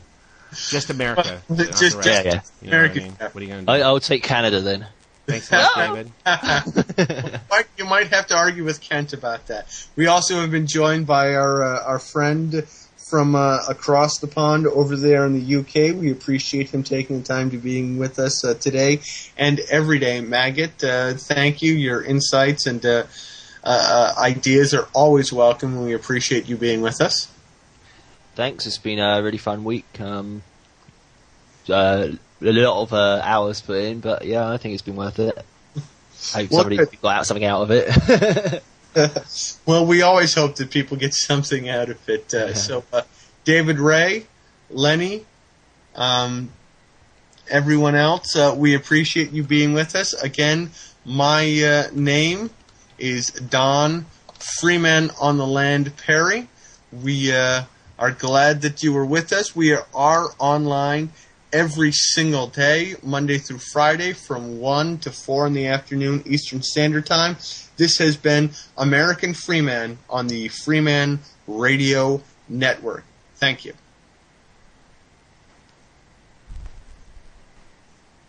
Thanks a lot, guys. All right, let's take it off the air. We'll put music back on. Hold